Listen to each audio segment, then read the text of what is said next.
and welcome to another edition of the Geeks Who Like Sports Leaderboard interviews. As always, in Los Angeles, California, I'm Ray Carcillo, joined my best friend in Philadelphia, Pennsylvania, Lee Elias. And today, our special guest, she is a spectacular sports commentator. You can hear her on OD on Sports podcast. You can also find her, Sweet Annie OD, on her Twitter and TikTok, which is actually how I found her. Very entertaining. And of course, you can also listen to her on KOCI 1015 FM on Sundays, and if you're in Orange County. Annie O'Donnell. Annie, how you doing today?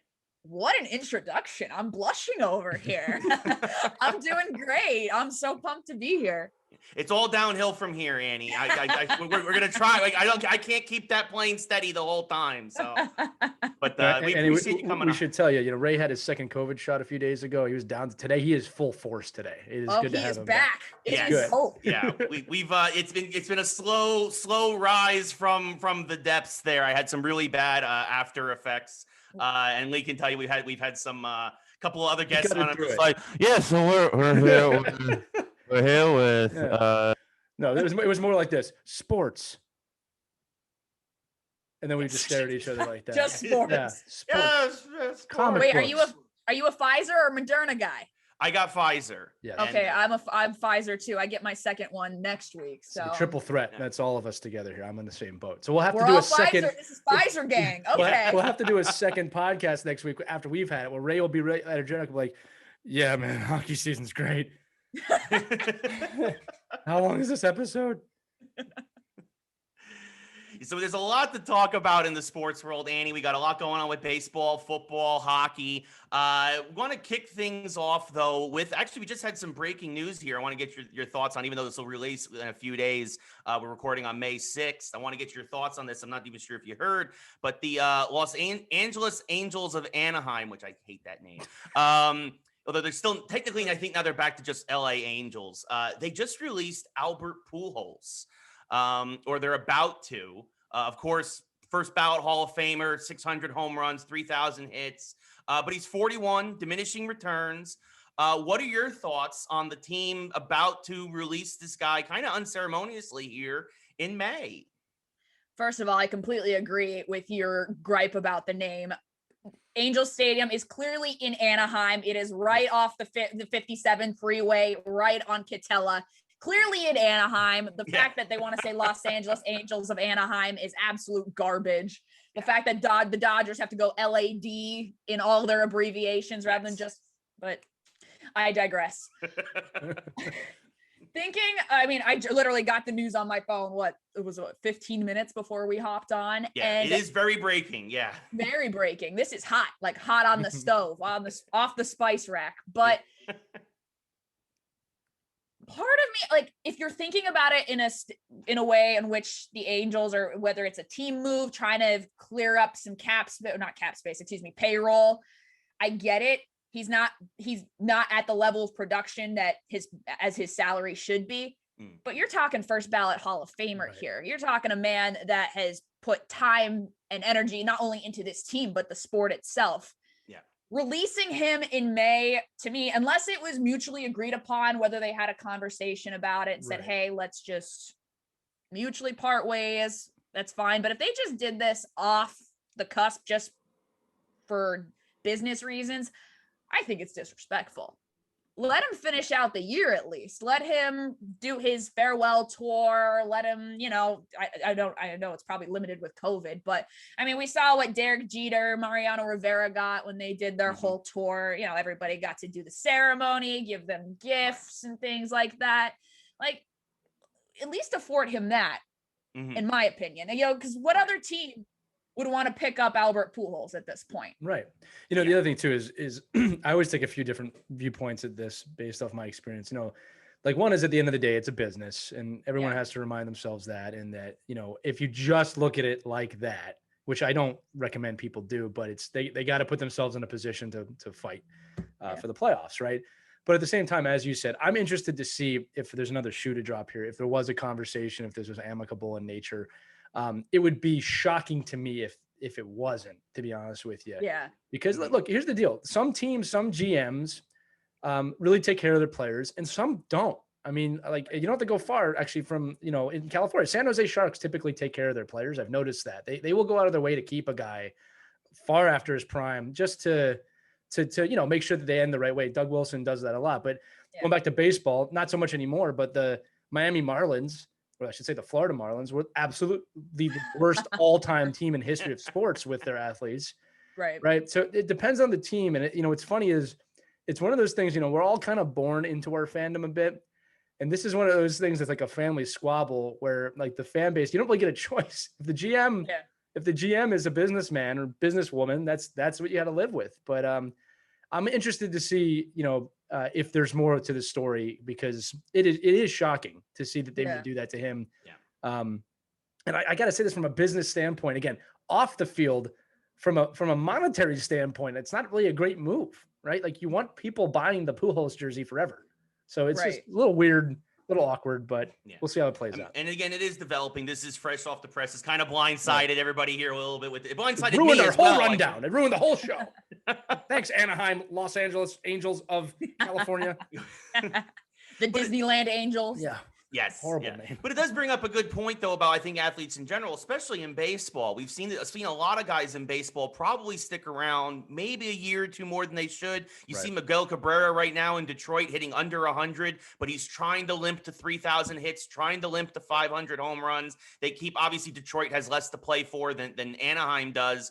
The AL West is very competitive, whereas the AL Central, the Tigers are very much in a rebuild mode.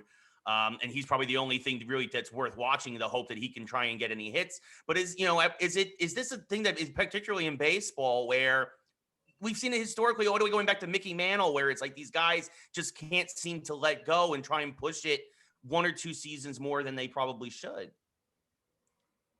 It's honestly, the first name that comes to mind for me is Chase Utley. And I say that knowing I love the man. Despite the fact, the history, I figured. Being a Philly guy, I figured. Me too. He's the man. Over that. See, we're already making connections here. But you see guys that kind of take on a different role as they get further down into their career. Like when Chase Utley came to the Dodgers, quickly during that 2016, 2017 run, both years, he wasn't going to he's an off the bench guy. He's a character locker room guy, and he had severe impact on that entire young roster. I mean, in Jock Peterson's farewell letter to the Dodgers before he signed with the Cubs this offseason, he wrote a whole paragraph about how Chase Utley really just changed his life and his view on the game. He and Kike Hernandez had a great relationship, the father-son kind of dynamic there. Justin Turner was even one of the guys that said, hey, the leader of our locker room is clearly Chase Utley. Like, he's the guy that we're all motivated to win for. And I think that's a huge reason why that 2017 Astros thing hurt just a little bit more, is that they couldn't win one more for Chase Utley. They couldn't get Andre Ethier, another or a World Series ring in general. And that's another guy I think about is, guys that were great, had their roles young in their career, and then they're kind of near the end, and they're just, especially if they haven't won a World Series, they're just like, okay, one more year. If I get with the right team, it's baseball. What could happen? One more go. Because you never know, truly. And then, you get your ring, you call it. I always say go out on top. I love that idea. So get your ring, call it a career, ride off into the sunset. But yeah, I think if you're willing to kind of shift your role and understand that, hey, if you go from knocking 30 homers a year and then you're kind of nearing your 40s, you say, well, that's probably not going to happen. Adjust and kind of adjust your salary expectations, but also your play time accordingly. And that was a lot of people think that was a lot of conversation around Justin Turner possibly re-signing with the Dodgers, saying, hey, do you go for a Nolan Arenado at third base, or do you re-sign Justin Turner for a bit? Which, I mean, up until recently, it was looking like a really great deal. His production was out of this world. But people were saying, we see JT as like a Chase Utley kind of guy. That's the impact he has in the locker room. So do guys stay past their prime, past when they should? I think in obvious cases, yes. But I think a lot of them are very practical and adjust their expectations accordingly. Annie, you're bringing up some really great points, because I say all the time on our show that, we see so little of what actually goes on with these teams. We see maybe 15, 20% of what's actually happening. And, locker room guys and people who understand their role are insanely important to winning. Right. You know, not to be cliche, but like I actually love when Moneyball dove into that with David Justice. Mhm. And they show that, you know, kind of conversation between Billy Beane and him is like, I'm not paying you for the player you used to be. I'm paying you for the player that you are. And I think it's an insanely important conversation that's really hard to have sometimes for a lot of people. But, you know, I think with baseball, I think two things this year to both of you is one is I think that COVID year really screwed some guys up. They didn't want to end their career in that year. I've seen that Yeah. across other sports where, you know, they're really going, oh, just the one more year. I want to play in front of fans one more time. You know, I think that plays into it. But I think, you know, we're talking Dodgers. I mean, look, Kurt Gibson ruined this moment for every athlete for the history of mankind going forward because everybody wants to have that moment now where Right. it's like, oh, just the walk off into the sunset. I did what I had to do. Yeah. Obviously, I'm being sarcastic, but I mean, that has to be what every athlete must think of. Like, if I can just get that one last at bat and pump my arm around second base, you know, Right. like that's the image I think of when I think about this. But yeah, no, look, it is so hard to end a career on your own volition or not. And picking the right time is even harder because going out on top, I'm actually with you on this, Annie, but it's so hard because like you win and it's like, hey, I can still play. Right. And we're in a really weird time period right now where like you look at a guy like Tom Brady, or Yamir Yager, for lack of a reason, could be playing another season of hockey. And it's like, he's got to be retiring. He's like, no, I'm coming back. You know, it's like, okay, you're super, you know.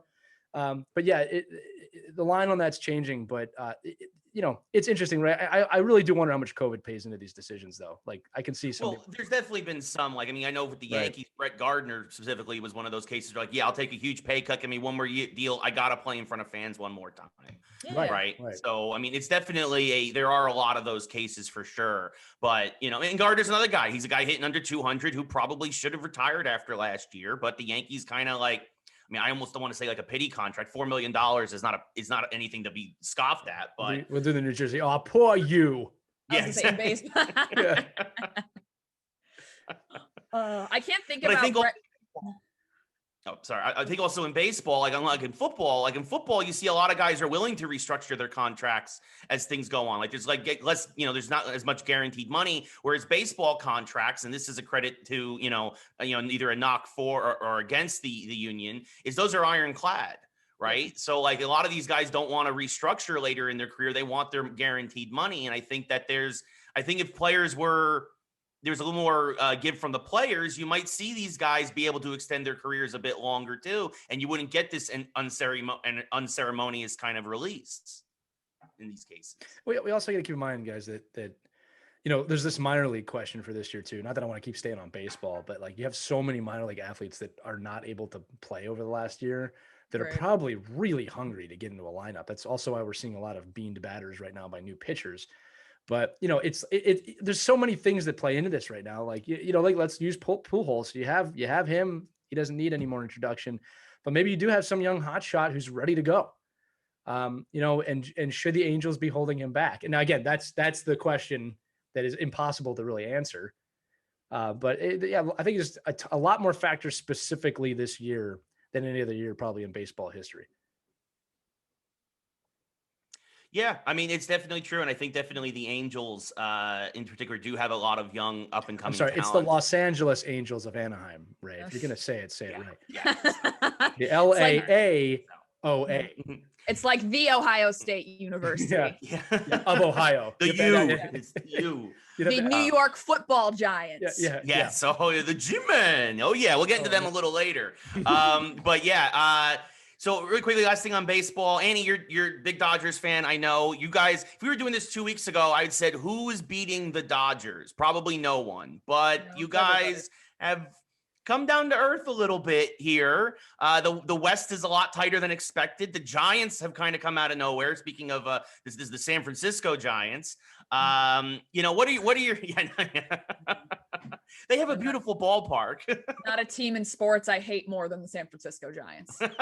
I love West Coast fans. You guys are nice. Yeah. You guys are the best. We're a mess. But yes. No cursing, just I hate that team. Yeah, when I hate a team, there's usually a lot more expletives, and we have to get the 1K tone ready. But But yeah, so what are your thoughts on your Dodgers? Obviously, Dustin May is out for the year now after that injury. What are your thoughts on? You guys have a lot of depth at starting pitcher, so I'm not too worried about your rotation. But No. what's going on over there? Kershaw had the shortest outing of his career against Chicago. What's going on with the Dodgers? With the exception of Clayton's outing, starting pitching is probably the one saving grace that we do have at this point.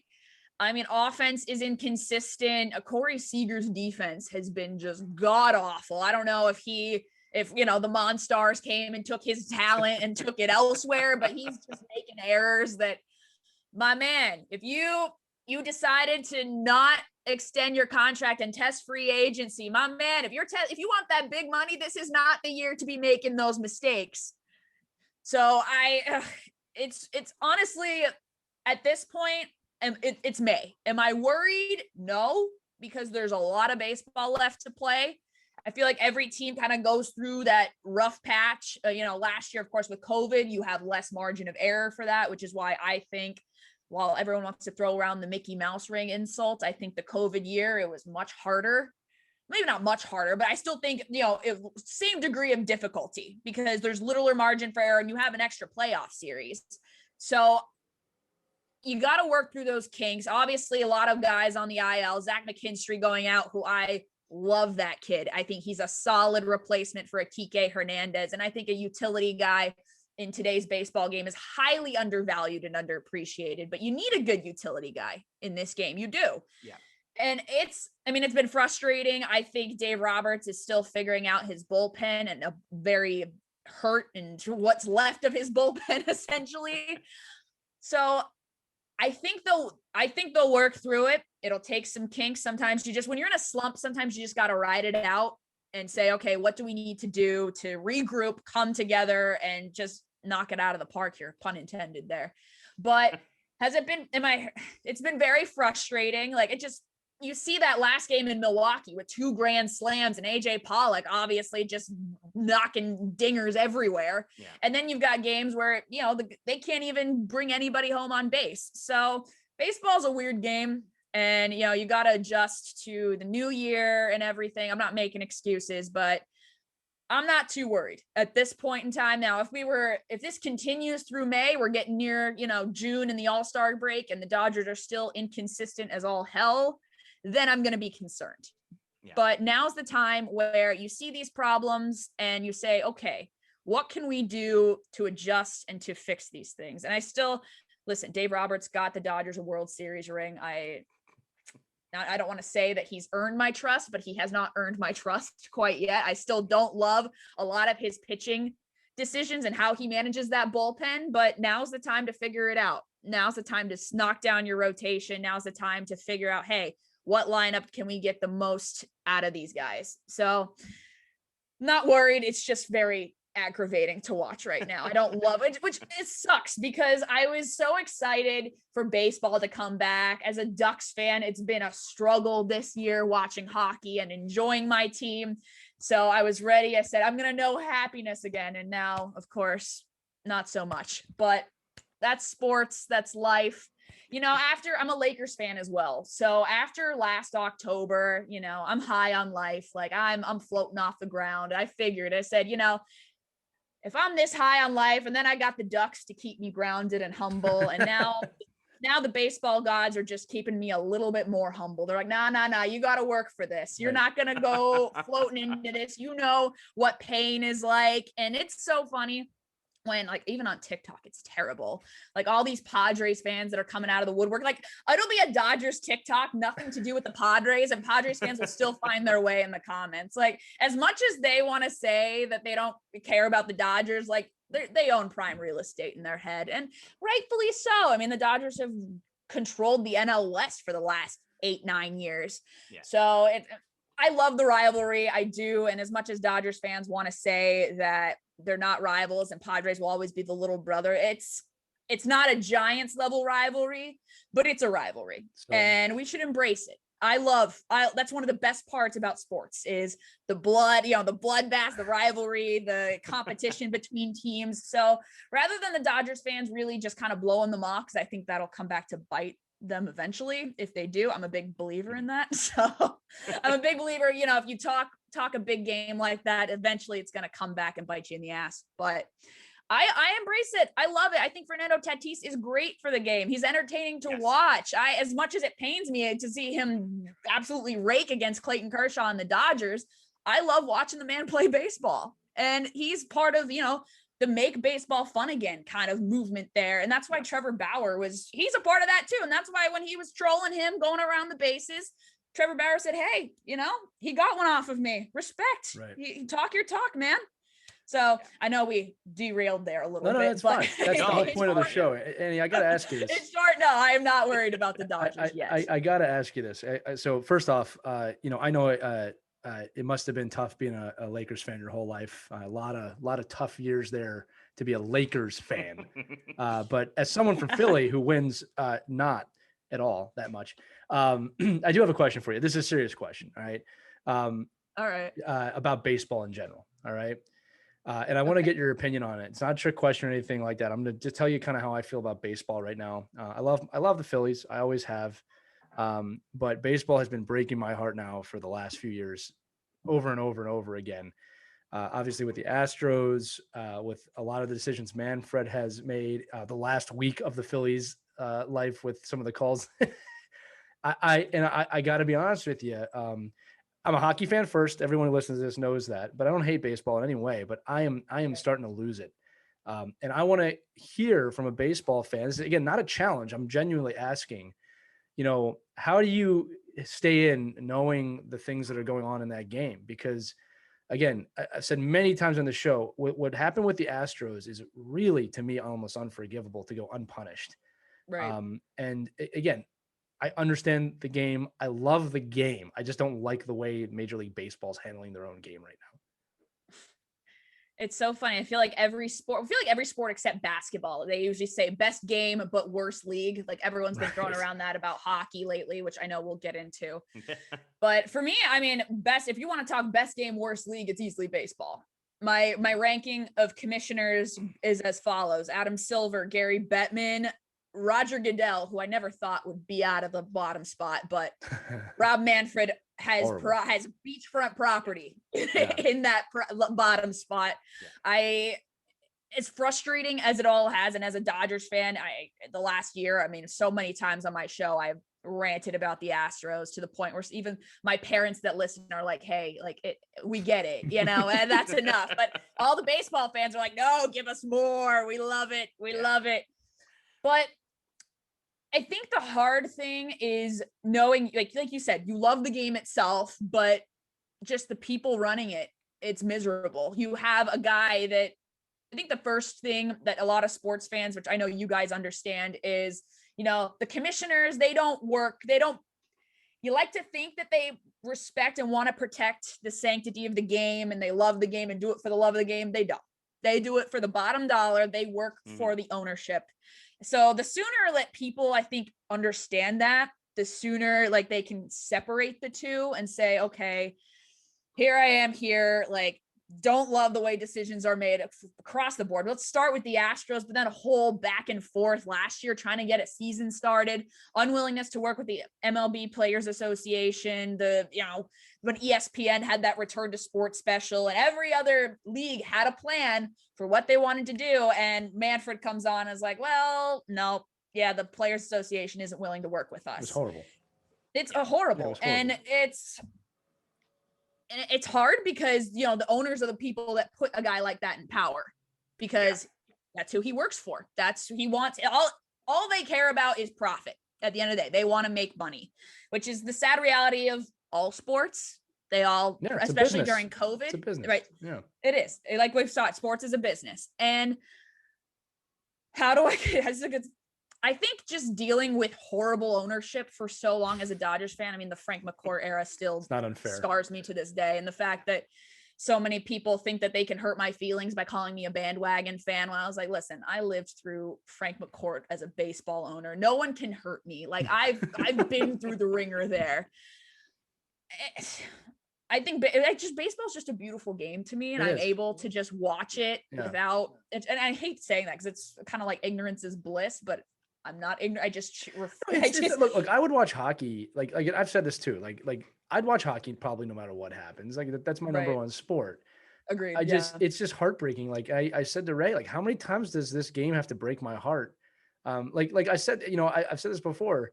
And he is, when Mark McGuire came out and he was being, I said this was the end of my youth when this happened, but when Mark McGuire was, what's it called? Testifying. Yeah. He wouldn't, I remember like asked him, like, have you ever taken performance enhancing drugs? And like, he wouldn't say yes or no. And they asked him again and again. And I remember as a kid, like, Mark, just tell him you didn't do it. And then and then it hit me. I remember this, like I say, it was the end of my youth, that and Eric Lindros getting knocked out. But it hit me right between the eyes. I was like, oh my God, he did it. And like, it was the first time baseball broke my heart. And it's happened multiple times, but it's just, right. I just wonder how much baseball fans are going to take before this starts to take a real serious toll. And again, I don't think people like you are walking away from the game. At some point, people are going to stop watching.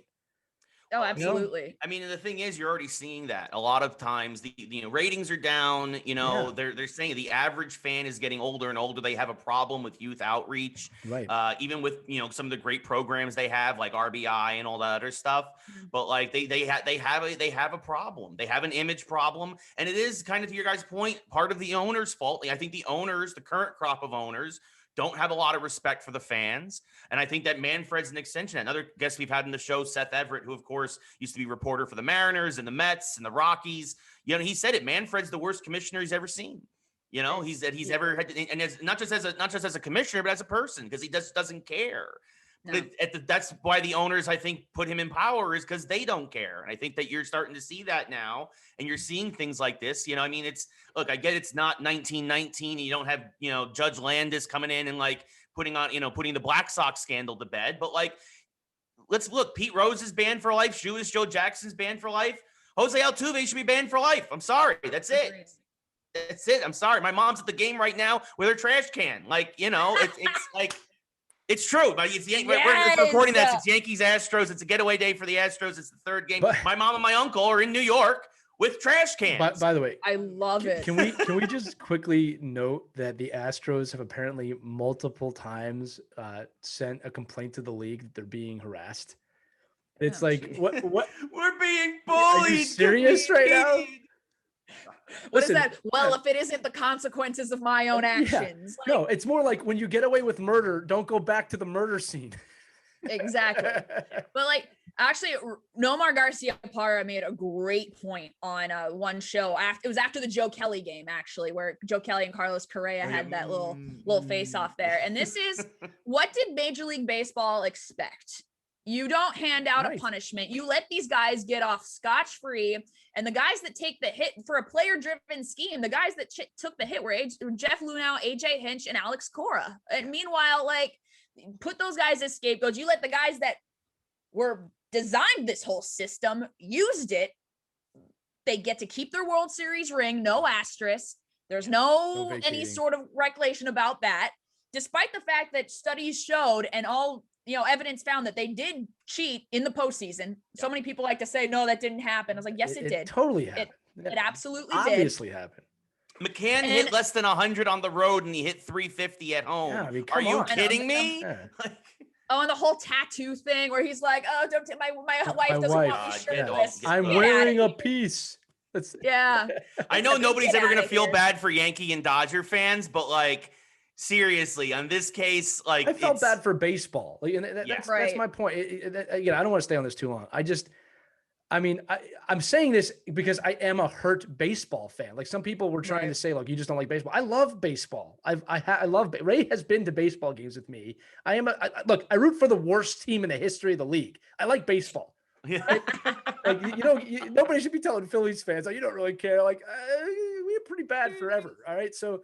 But I just, it is devastating to me. And when I look at the other sports, and as you said, there are very few, I won't say there's none. There are very few examples from other sports like this that are this severe, right? Like, people point to the NHL and go, the lockouts. I'm like, okay, that's a business problem. It's not good, but nobody cheated, right?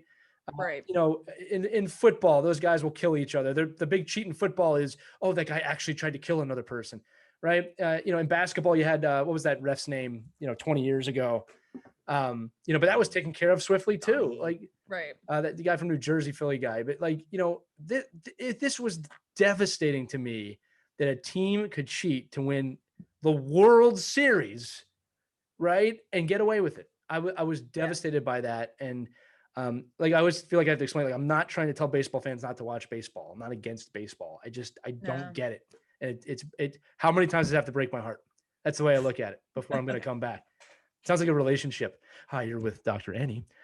Dr. Annie, baseball has cheated on me 4 or 5 times.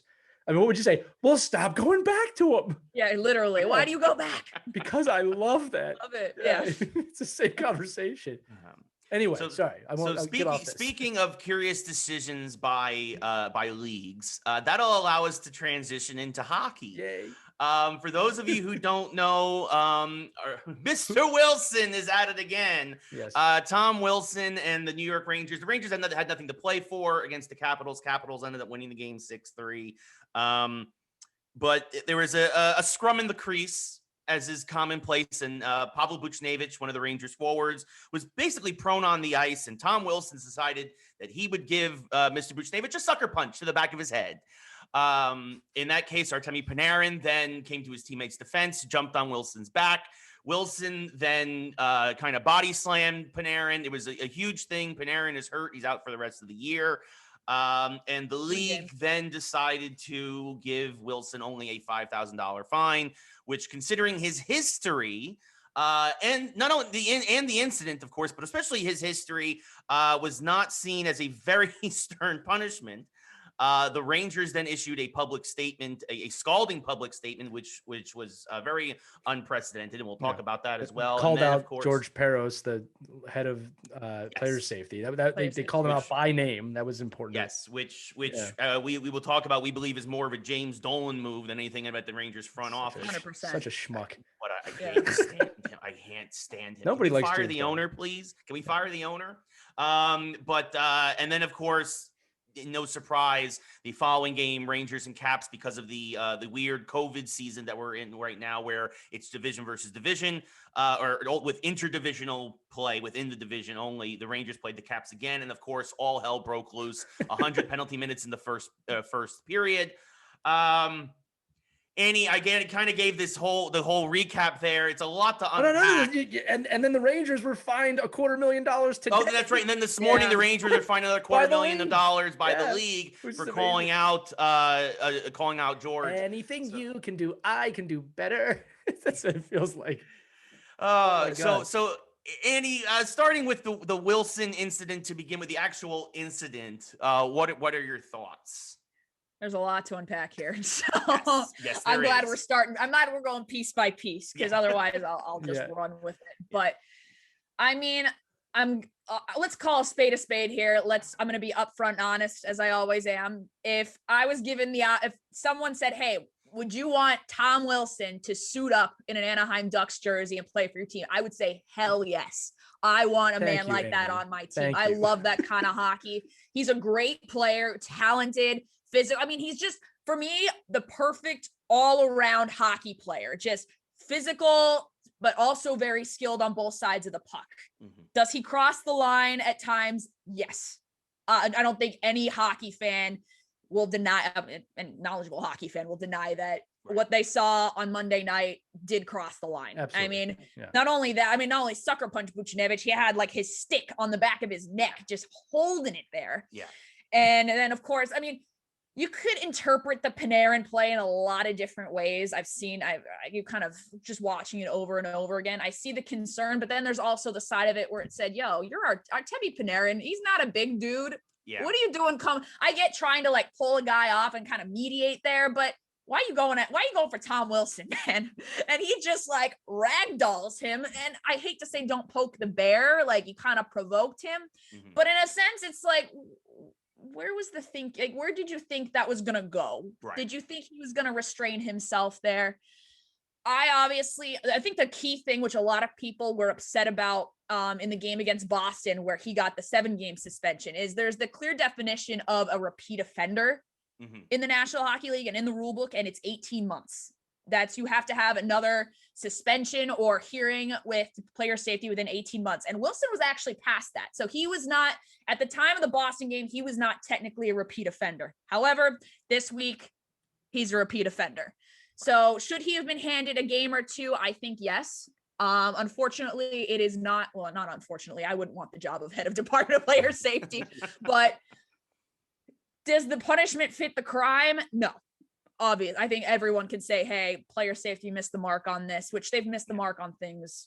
There's been there's some inconsistency there. Yeah.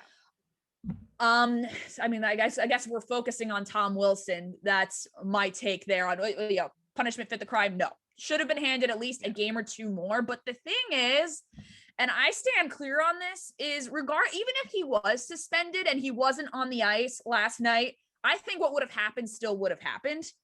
I don't think a suspension avoids that. I also think a suspension is not going to change Tom Wilson. It's not going to make him want to change his ways.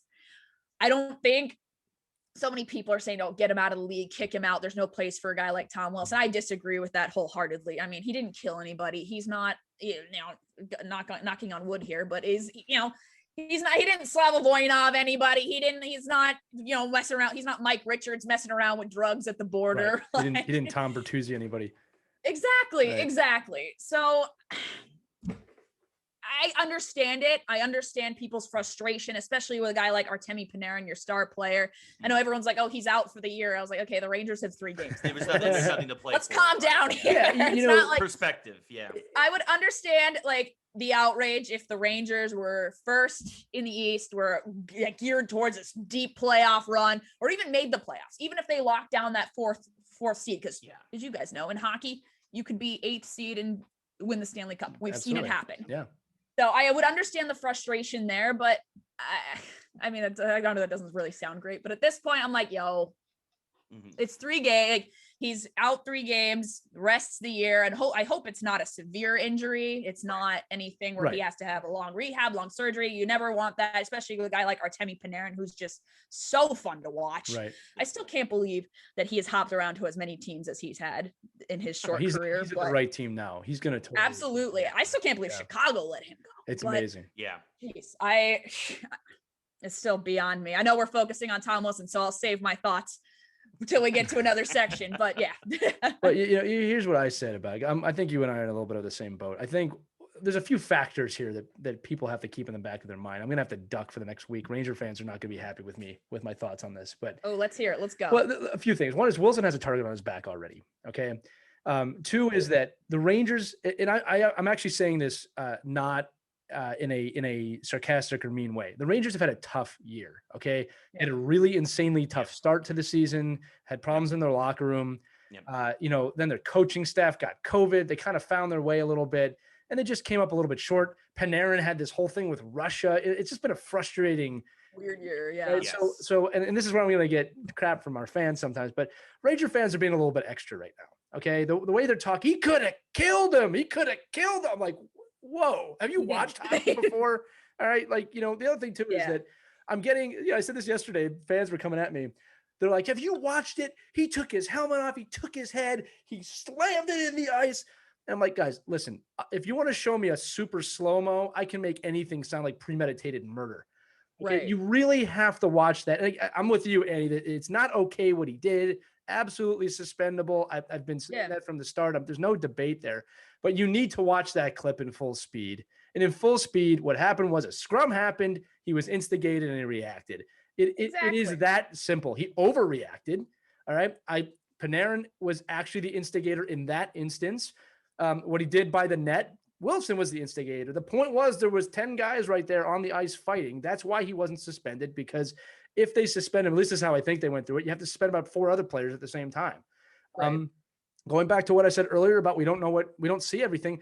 I don't know what was said on the ice during that game, if he was triggered or not. Again, it's all irrelevant. My point is there's so many factors in that play that yes, he should have been suspended, but this is not the end of the world that a scrum happened in hockey. And the point I made yesterday was 10 years ago, this is like maybe a brief discussion. 30 years ago, it's a Tuesday night. No one talks about it. Exactly. So again, Ranger fans, I guess I understand your frustration. I really do. It's a frustrating year. You're good enough to be in the playoffs this year. It just didn't work in your favor. It sucks. Right. But you're going too far with this one, right? Like to call for the guy to be kicked out of the league. Annie, you're right. Today, 31 other general managers in the league would take him in a snap if he was offered to him. Yeah. And we got to remember that. All right. And so, but again, it's a little bit of the New York mentality of like, you can't do that to us. You know what I mean? Totally. You can't do this. Is New York. Like, okay. It can happen to you too.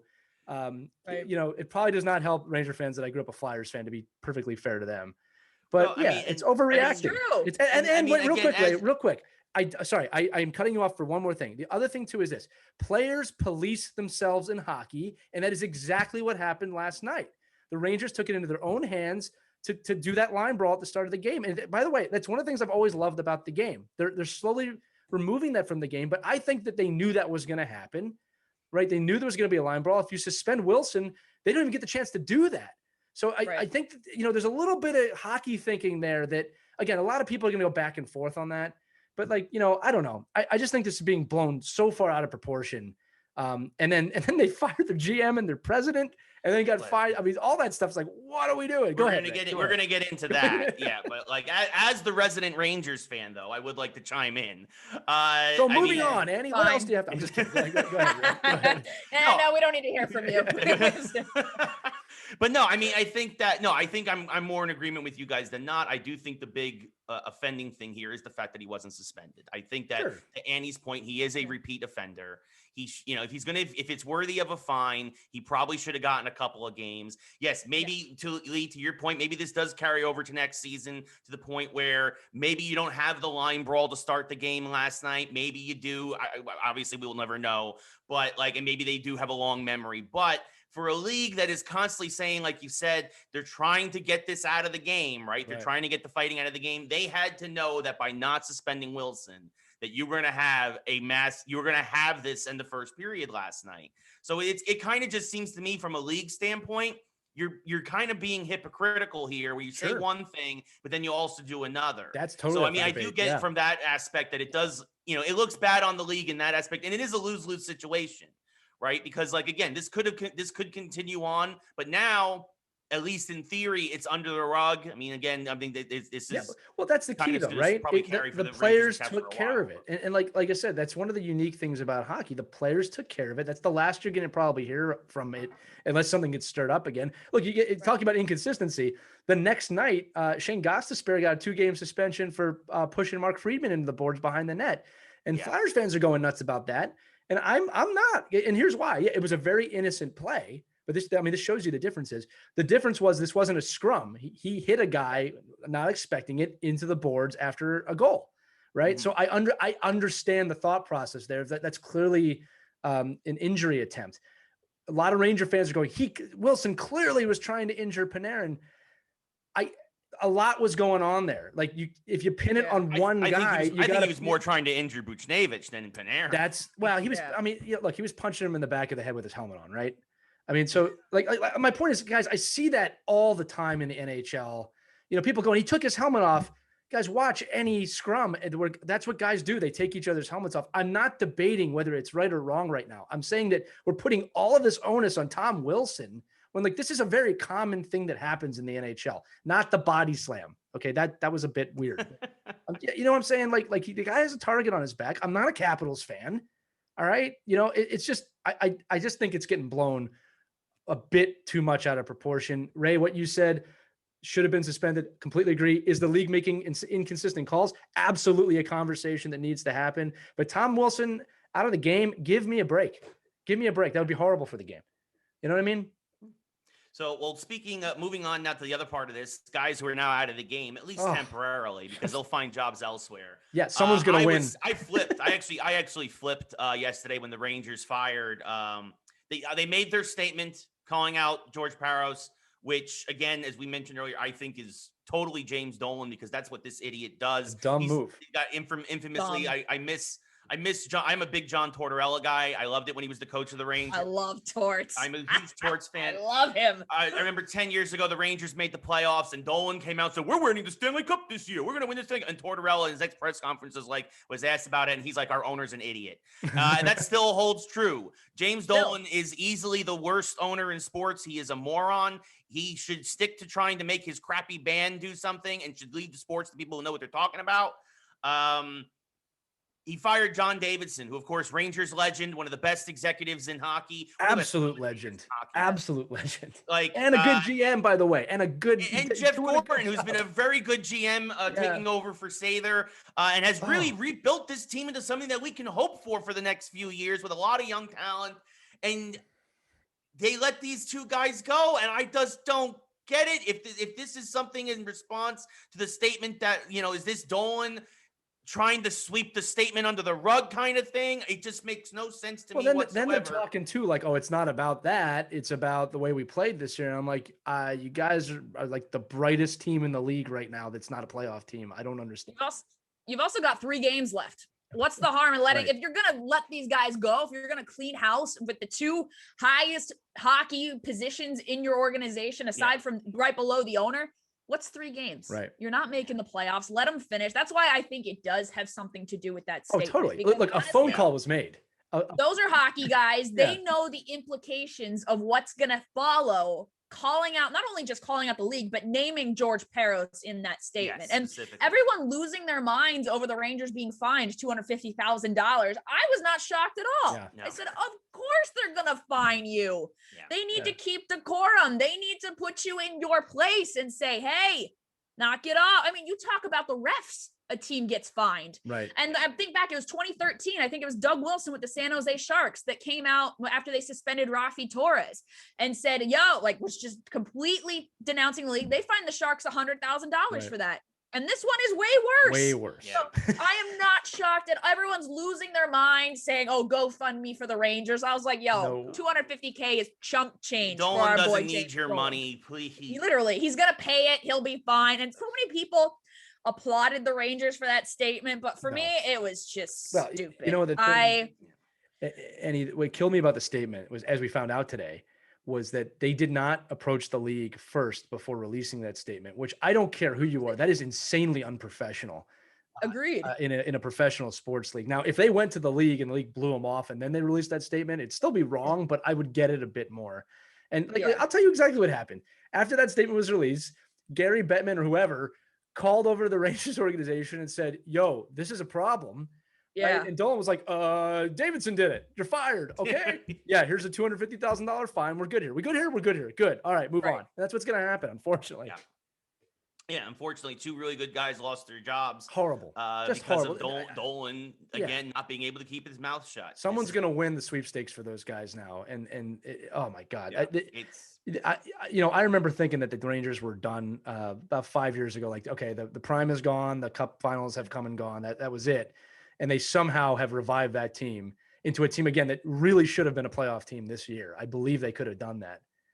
Here's what I respect the Rangers. As it was 3 years ago, they sent that letter to their fan base saying, hey, we're just going to blow up. We're going to trade some of your favorite players, but we would rather rebuild and build a Stanley Cup team rather than make the playoffs and get swept in the first round. And I had the utmost respect for that. I said, that's being honest with your fan base. That is knowing that your fan base is the lifeblood, the stakeholders, the main stakeholder at that. The fans are the ones that fill their butts in the seats and bring in revenue. Yeah. I love that honesty and transparency. I wish the Ducks would do that. I'd like I think that's the standard. Let everybody know what the plan is, especially if you're going to move around certain guys. And here you've got, as you've said, I mean, for blowing it up just 3 years with the team you've got, it's impressive. Yeah. Granted, they did win the lottery last year and get the first overall pick, which do not get me started about that. But I think that's absolute garbage. Hey, it's only the second time in our history we've won the lottery. You didn't deserve it. We don't typically win the lottery. See, that's the New York mentality. No, it's us. It's okay. Yeah. Which meanwhile, and it just baffles me because we saw all throughout, this past year, like the Rangers just making garbage statements. I mean, Keandre Miller going through that, what was it, that chat that he did a Zoom conference where someone was throwing racial slurs in there, and the Rangers didn't shut down the chat and didn't make a statement about that. Their mixed statement during the George Floyd ordeal, like it. And here they want to open their mouths. Now's the time they want to be direct and say something. And it was just, it wasn't going to end well for anybody. And as so many people were applauding them for it, and calling out the league, sticking it to the man. Yeah, it's just like the implications go, and no one could blame them. If calls don't go their way, if certain suspensions don't go their way in the future, like, that stuff happens. And that's, is it fair? No, but that's the bias, and that's part of it, especially when you have just such a poorly worded statement like that. Like, I feel bad for the graphic design intern that had to put that together. And typing it, being like, oh dear, what have we done? Annie, I'll bring you back. I'm doing this to bring up a point, but I'm going to bring back a somewhat a painful memory for you. But when the Ducks played the Devils and Scott Stevens laid out Paul Kariya.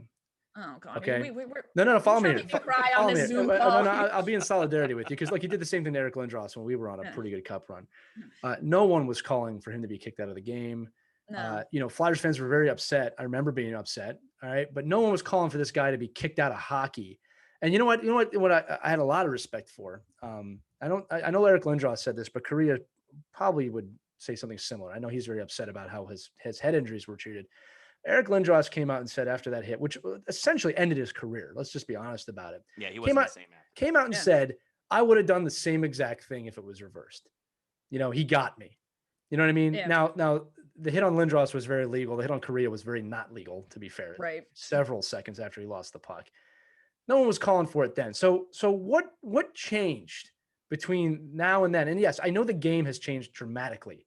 Okay, but what has changed in the fans' eyes that Tom Wilson, who didn't do anything like that, by the way, nothing like that. I mean, Stevens headhunted Paul Kariya and could have killed him, literally. Yeah. He knocked him out.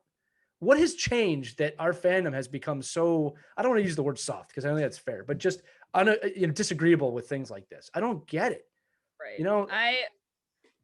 It bothers me because, for one, head injuries and concussions are the reason Paul Kariya retired. Right. So that's the reason. And Lindros. Exactly. Right. I think the game is evolving, and I say that because we know that it's faster, it's quicker, guys are more skilled. But part of me believes, and last night was proof that, sure, the game is changing, but the foundation of hockey is still the same. Right.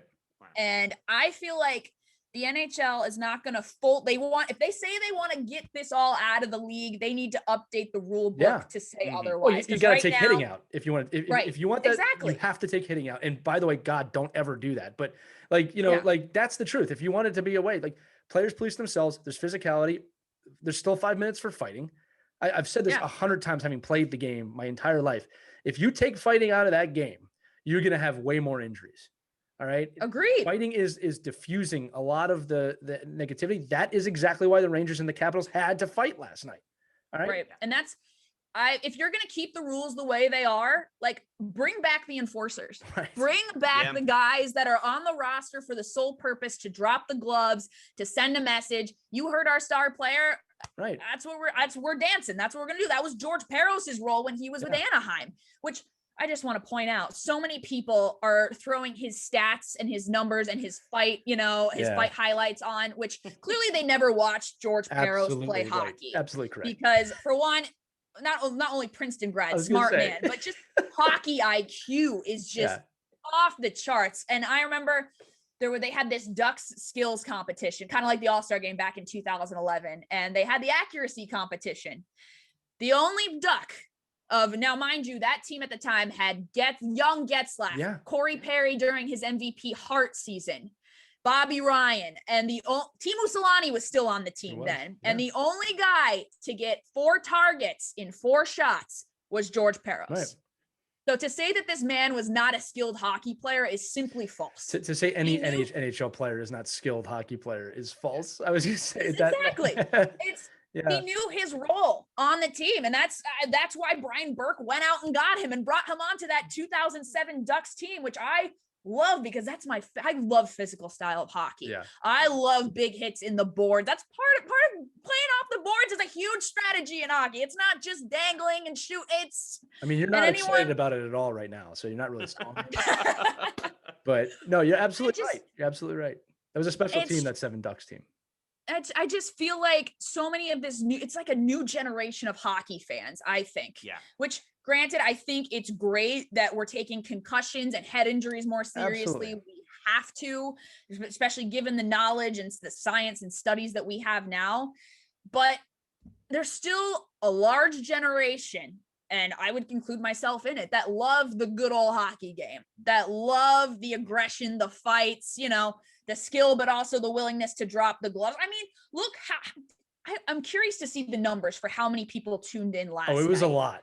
It was a lot. Right? And like people were enjoying they it. They wanted people to see the car crash. Yeah. And that's just proof. Like the public reaction is proof that the game's evolving, but the fan hasn't really evolved. This is what I'll say, Eddie. This is going to be my final note on, because I know Ray wants to move on, but this is what I love about hockey, because and this is true of all hockey fans. I am not picking on Ranger fans right now, but this is the truth. This is how this went down. The Ranger fans are enraged about violence and then chose violence to end the violence. Literally. That's basically what happened. If you're cheering for your team to fight last night against the Capitals, you're no different than the rest of us. All right. Literally. I will say, in my defense, I was okay with it. That's overall. what I'm saying. That's what I'm saying. You can't be outraged that Tom Wilson's violent and then be okay with your team being violent. You have to admit that, like I said, it's all kind of part of the same thing. I'm not saying, I got to say this again. Yes. Ranger fans, I get it. Yes. Calm down. Calm down. Yes. All right. It happens all the time. I got to say one more thing before we move on, because it grinds my gears. But the funny thing about, you've got the Bruins fans that are in on calling out Tom Wilson right now, which I distinctly remember Brad Marchand, like early 2010s, 2011, making the dirtiest plays. There was that play he took out Sammy Salo's legs against the board, and he goes to the meeting. He's like, I was just trying to protect myself. And anyone who watched that play can see he ducks down, targets his knees, but meanwhile they're like, Marchand's not a dirty player. Like, really? And the same goes for Penguins fans. You know how many Penguins fans were defending Matt Cook? Right. Like, you've got even everyone wants to reference Mario Lemieux's Garage League reference. I said, I would just like to remind everybody, he made that comment. He made that statement. It was when Sid was injured and was having concussion issues. But the Matt Cook situation was alive and well. And I think that was before the Ryan McDonough hit, where it really got bad.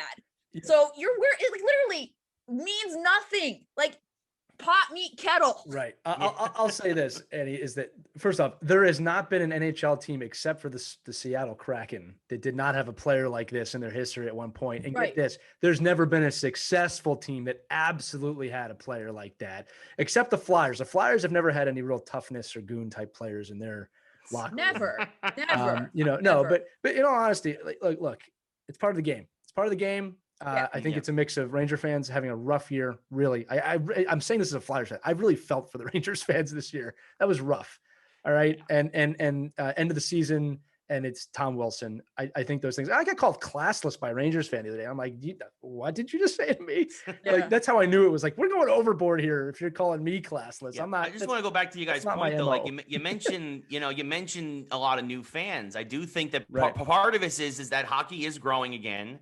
And I think you got a lot of fans who might not understand the history of the game, who might only know recent history. That wasn't fair. And a lot of younger fans, well, they don't get it. Like, I mean, I see this on my streams, like I do my sports streams when I was doing hockey, when I was doing the NHL series. And all the kids are like, why aren't you doing the Michigan all the time? And I'm like, because that's not hockey. That's not hockey. It's not. That's not hockey. Like, that's like, it's passing to the slot, trying for the one-timer, like trying to get guys open, trying to pull the defense to one side of the ice. Like there's strategy and there's hitting, and it's like, but a lot of these kids, because my audience, at least on my streams, because of Twitch, tends to skew to primarily, I think my main demo was like 12 to 21. They don't know. Right. They don't know. And it's like, So we got to try and educate these kids and be like, no, here, look, this guy was called the Grim Reaper. Watch it. Watch it's like. But why did they call him that? Yeah. This is Bob Probert. Bob Probert killed a guy. No, just kidding. Yeah. Like, you know, but again, there is a level of ignorance out there. And I think we got to try and educate these. Hockey's a tough sport, kids. Yes. My nose was not crooked and this big when I was born. It was a gift from the game. All right. For those of you who can see me, this was a gift from the game of hockey. You can't see it. I've got scars on my face. Somehow got out of that game with my teeth. Knocked on wood real quick. But as Ray knows, many other injuries. It's a tough game. Yeah. You know, Ray, the last thing I'll say on this, it's not about the Rangers. It's just sports in general. Is I think that, and again, not that I need to qualify myself, but I've been around pro athletes a lot. I've worked in pro sports. I played at a high level. Okay.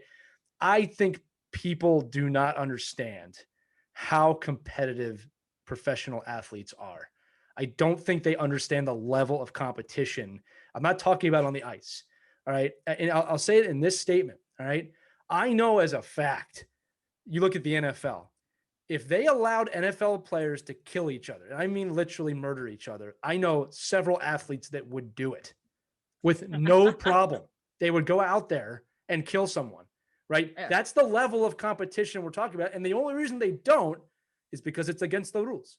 You'll go to the box. You feel shame. But it's another sport there, movie. But you know my point, right? It's like look, Tom Wilson's a effing warrior. All right. I'm not saying that in a good way. He'll kill a guy if you let him. He'll break his arm. Right. I mean, you know, that's all I want to say. It's like I don't think people fully understand at the professional sports level. You know, the level of competition, the level of competitiveness, and what these guys would be willing to do to win, get a contract, protect each other. I just don't think people understand that on a by and large level. I'm not trying to sound holier than thou. I'm trying to educate people that they will go as far as they need to go to win. Brad Marchart licked the guy. I had felt the need to say that. Well, I didn't. Somehow I didn't know we were going to be able to work in the Marchand licking incident, but we were able to do it here. It's my job. So, I'm done. I'll see you guys later. Thanks. Have a good night. So one more quick hockey story before we move on to football and then some fun MCU stuff. The Seattle Kraken officially are in existence now. They officially joined the league this week. They are officially the 32nd NHL franchise, which means in the offseason we are getting the expansion draft. The expansion draft is happening, which of course you don't know that means they get to take one player from every current team in the league. So really quick, just want to ask you guys if you could protect one player on your team. Lee, obviously the Flyers, Annie, the Ducks, me, the Rangers. Who would you guys protect in the upcoming expansion draft, considering, you know, I mean, and obviously we have our superstars. We know Panarin's going to be protected with the Rangers. Yeah. You know, we know, like, you know, your goalie down and with the Ducks and everything. You guys will be fine. Yeah, you guys will be fine. Like, but like, who's one player that you think might be on the bubble that you might want to make sure sticks around next year when this expansion draft comes up? Annie, we'll start with you. Ooh. The expansion draft gives me absolute anxiety because Bob Murray absolutely butchered the Vegas Golden Knights expansion draft. Every time Shea Theodore scores a goal for Vegas, my heart just shrinks a little bit. And it just like, it's like a voodoo doll. I get it pinned somewhere. But it's luckily a lot of our young guys are going to automatically be protected because they're under the 2-year threshold. So a Zegras, a Drysdale, they are exempt. Smart moves. Which absolutely. A guy that I've been very impressed with who we acquired at the trade deadline was Hayden Flurry.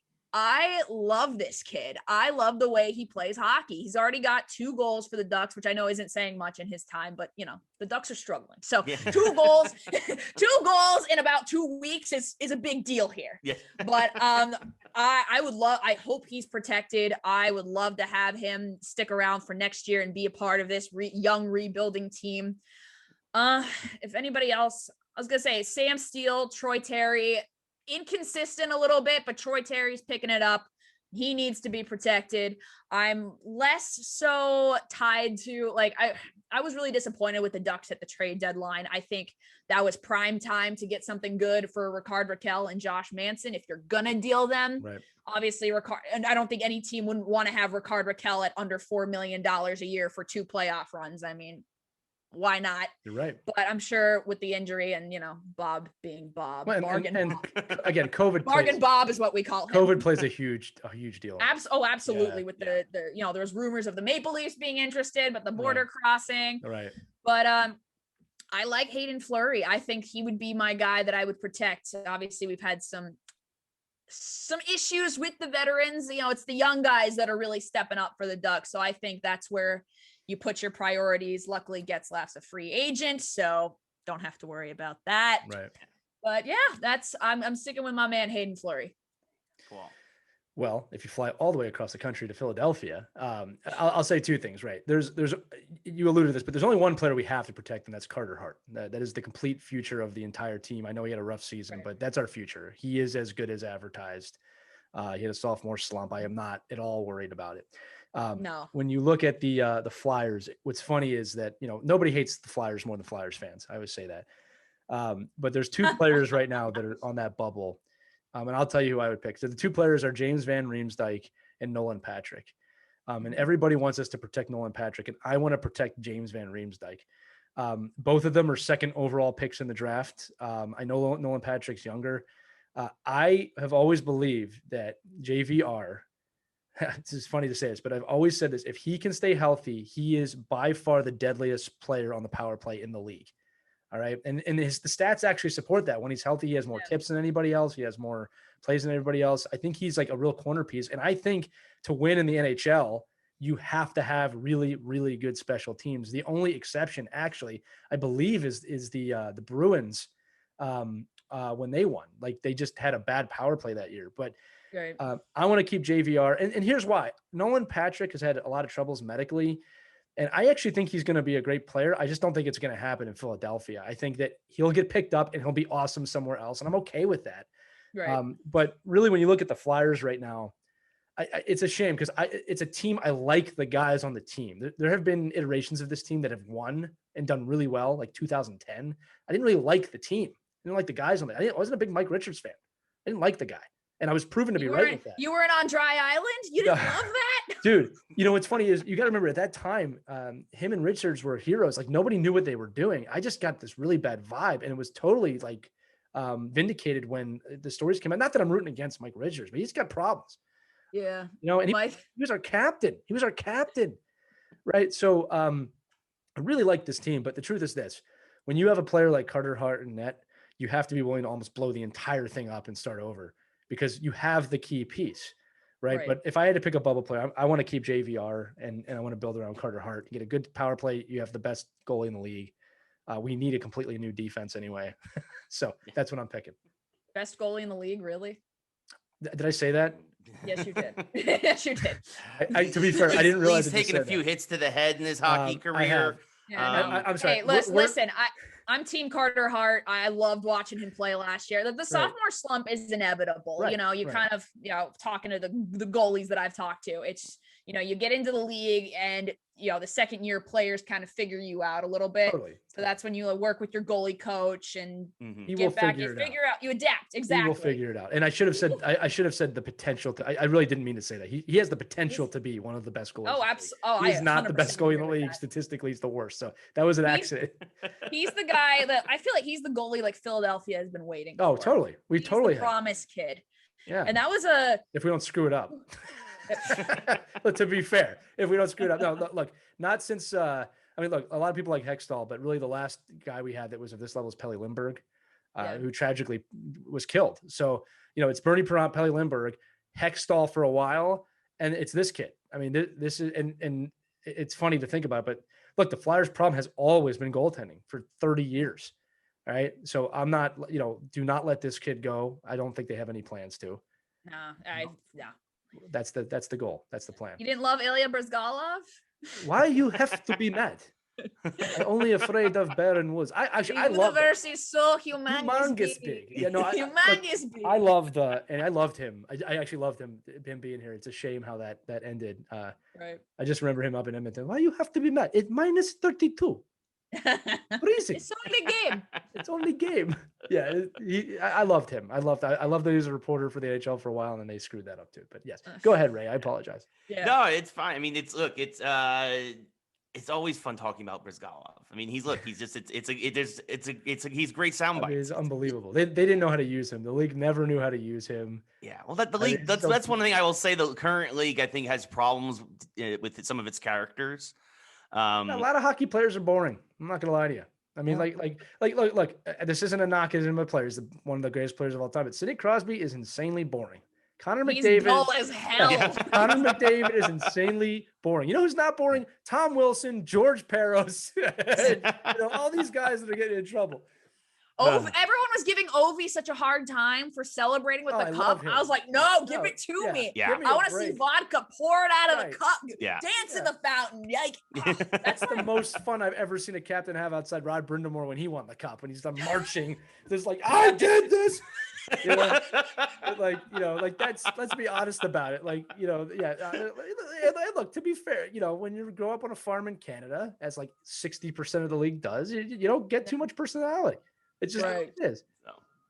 So my expansion draft prediction and protection that I want is there's a few Rangers who are probably prime candidates. Georgiev and net, Philip Hedl, I think, are guys that are going to probably be targeted. I also think Colin Blackwell, who's somebody who I would want to keep around. I think that Blackwell has really proven to be a good character on the team, especially on the lower lines. He provided some offense early when the rest of the team was struggling, like Zibanejad for the first half of the season.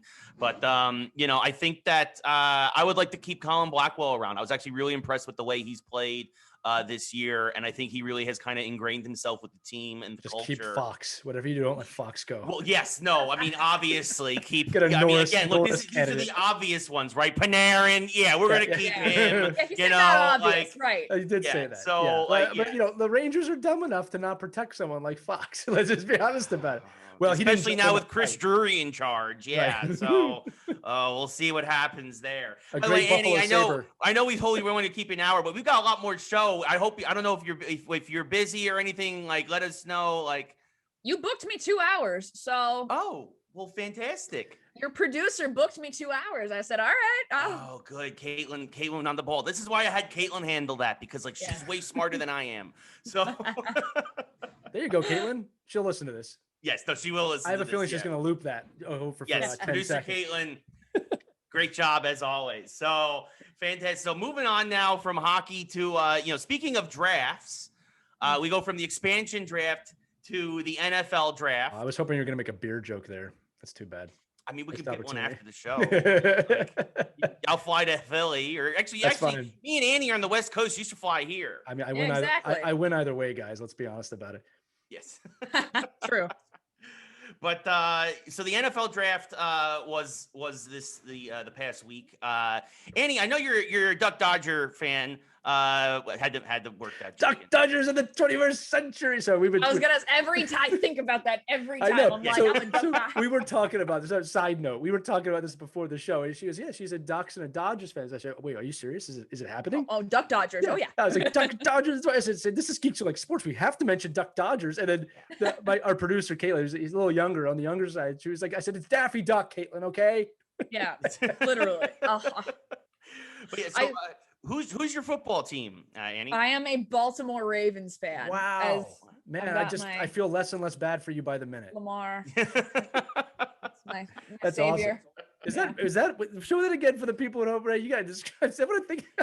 Is that like a prayer candle for? Oh my God. Oh yeah. Wow, that's next level stuff. Wow.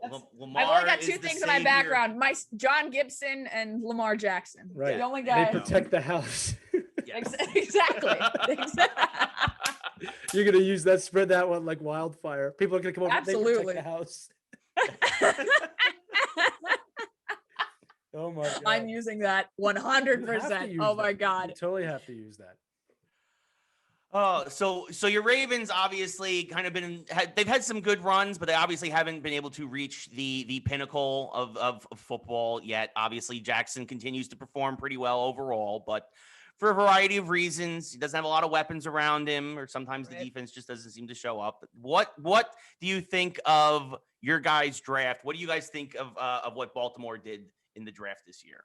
I am very pleased with the Ravens draft. I would like to see a few more additions to the offensive line. I think obviously the key to, I think everyone can agree, the key to any young quarterback thriving is give him weapons and protect him on the O-line. We look at Sam Darnold. He had neither in New York. Now look where he is. But I was very pleased with the draft. I was hoping and praying. I lit that prayer candle hoping Rashad Bateman would fall to 27, and that he did. For further cursing the Packers fans, hoping that they would pick him up. But we can tell. We're not going to bring the Packers into this because that'll open up a whole other can of worms there. But love the addition. I was hoping for an O-line addition on number 31, but the more I hear about Odafe Owe and watching his film, I'm excited. The 0 sacks had me concerned. I got to be honest. I heard that and I was like, well, I'm sorry. We're picking up an edge that has no sacks, but then putting it into context, you're like, okay, this kid's young. He's got a high ceiling. You got to trust the process at this point because I love football. I love watching it. I like to think I know the game on a good level, but there's a reason. There's a quote from George McPhee that I remember distinctly from the 24/7. No way you're going to use this. And he said, if you know, you know what, if you knew about the game, you'd be in it. So I like to think that, they know something that I don't know the process that goes along with it, but I am very excited about, I'm happy with the draft. I would give it, everyone's like, oh, the Ravens clearly won the draft. I'm like, nah, they didn't win the draft. I would not put them in the A category. I would put them B+ range. Just, I'm a safe better.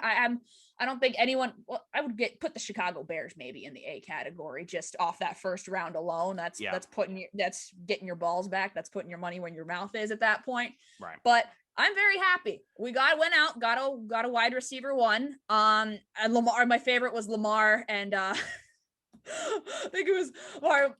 I forget who he was on Instagram Live with, but he was like, yo, who'd we get? Didn't even know Rashad Bateman, didn't even know his name. He's like, oh, okay, I'm gonna have to look at his tape. I'm gonna have to look at his film. We're okay. That sounds like him. Yeah. I just think it's with all that's going on with narratives around Lamar, the fact that the Ravens weren't able to get a free agent wide receiver this off season. And the narrative was, oh, no one wants to play with Lamar, which you get every guy in the draft so far has been stoked about playing with Lamar Jackson. So I think that's the furthest from the truth. Yeah. But and then there's the talk of, maybe the Ravens need to move on from him. I said, no, absolutely not. Ridiculous. There is the mutual respect there. They're both committed to each other. I mean, you could tell the first call they made to Rashad Bateman said, how would you like to come play for the Baltimore Ravens and Lamar Jackson? Right. So I already like the teamwork there. I like that they're prioritizing their quarterback as a major key player here. I think that's where, not to bring the Green Bay Packers into this, but I believe that's where the Packers have failed Aaron Rodgers in that sense. So I'm excited. The AFC North is going to be tough. Do I think this is an AFC North division winning team? We'll see come, the start of the season and how these rookies shake out, but I'm excited. I can't complain. Yeah. The only team that won't be competitive in your division is the Bengals.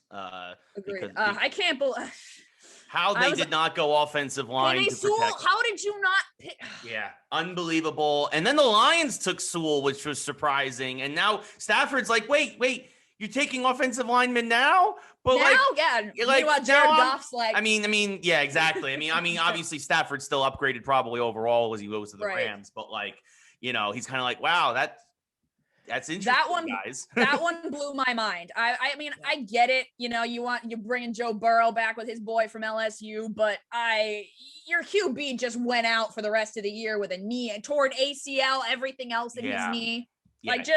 Don't worry about it. Yeah, he's not going to be as mobile as he was last year, at least to start. You gotta be protect. You gotta try. That boggled my mind. I mean, like you said, yes, you have the relationship, but you gotta be looking to build offensive line there.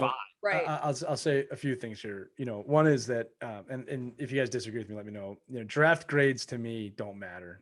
What matters is what happens on the field. There's been exactly. Again, there's a stat I always throw out: 50% of draft picks don't work out. 50%. That's an insane number when you think about it. So it's not that I don't care about the draft. Ray and I talked about this plenty of times. It's I don't put as much onus on the draft as other people do. It's fun to watch.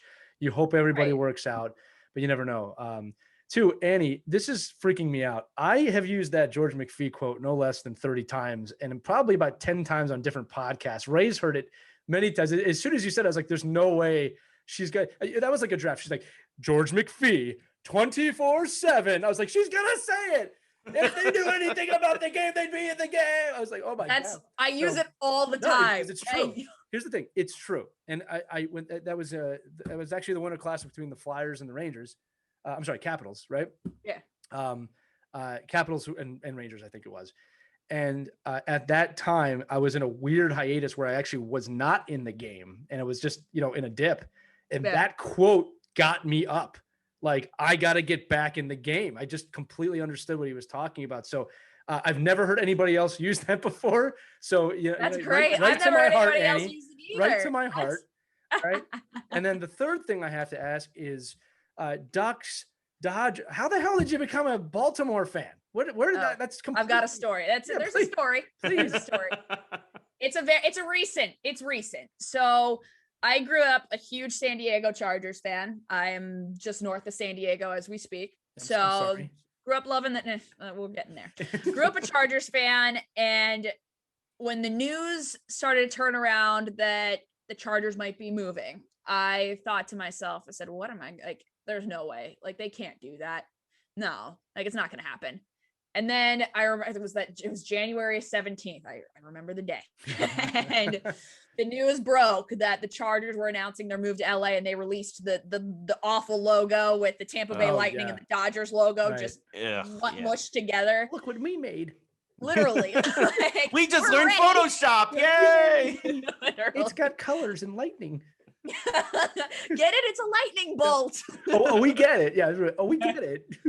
And it was just such a middle finger to the city. And you know why? Because Dean Spanos was, stomping his feet because the state and the city were not willing to buy him this huge stadium that he could very well afford. Right. Yeah. No California stadiums get public funding for it. Like, that just doesn't happen. SoFi Stadium didn't get it.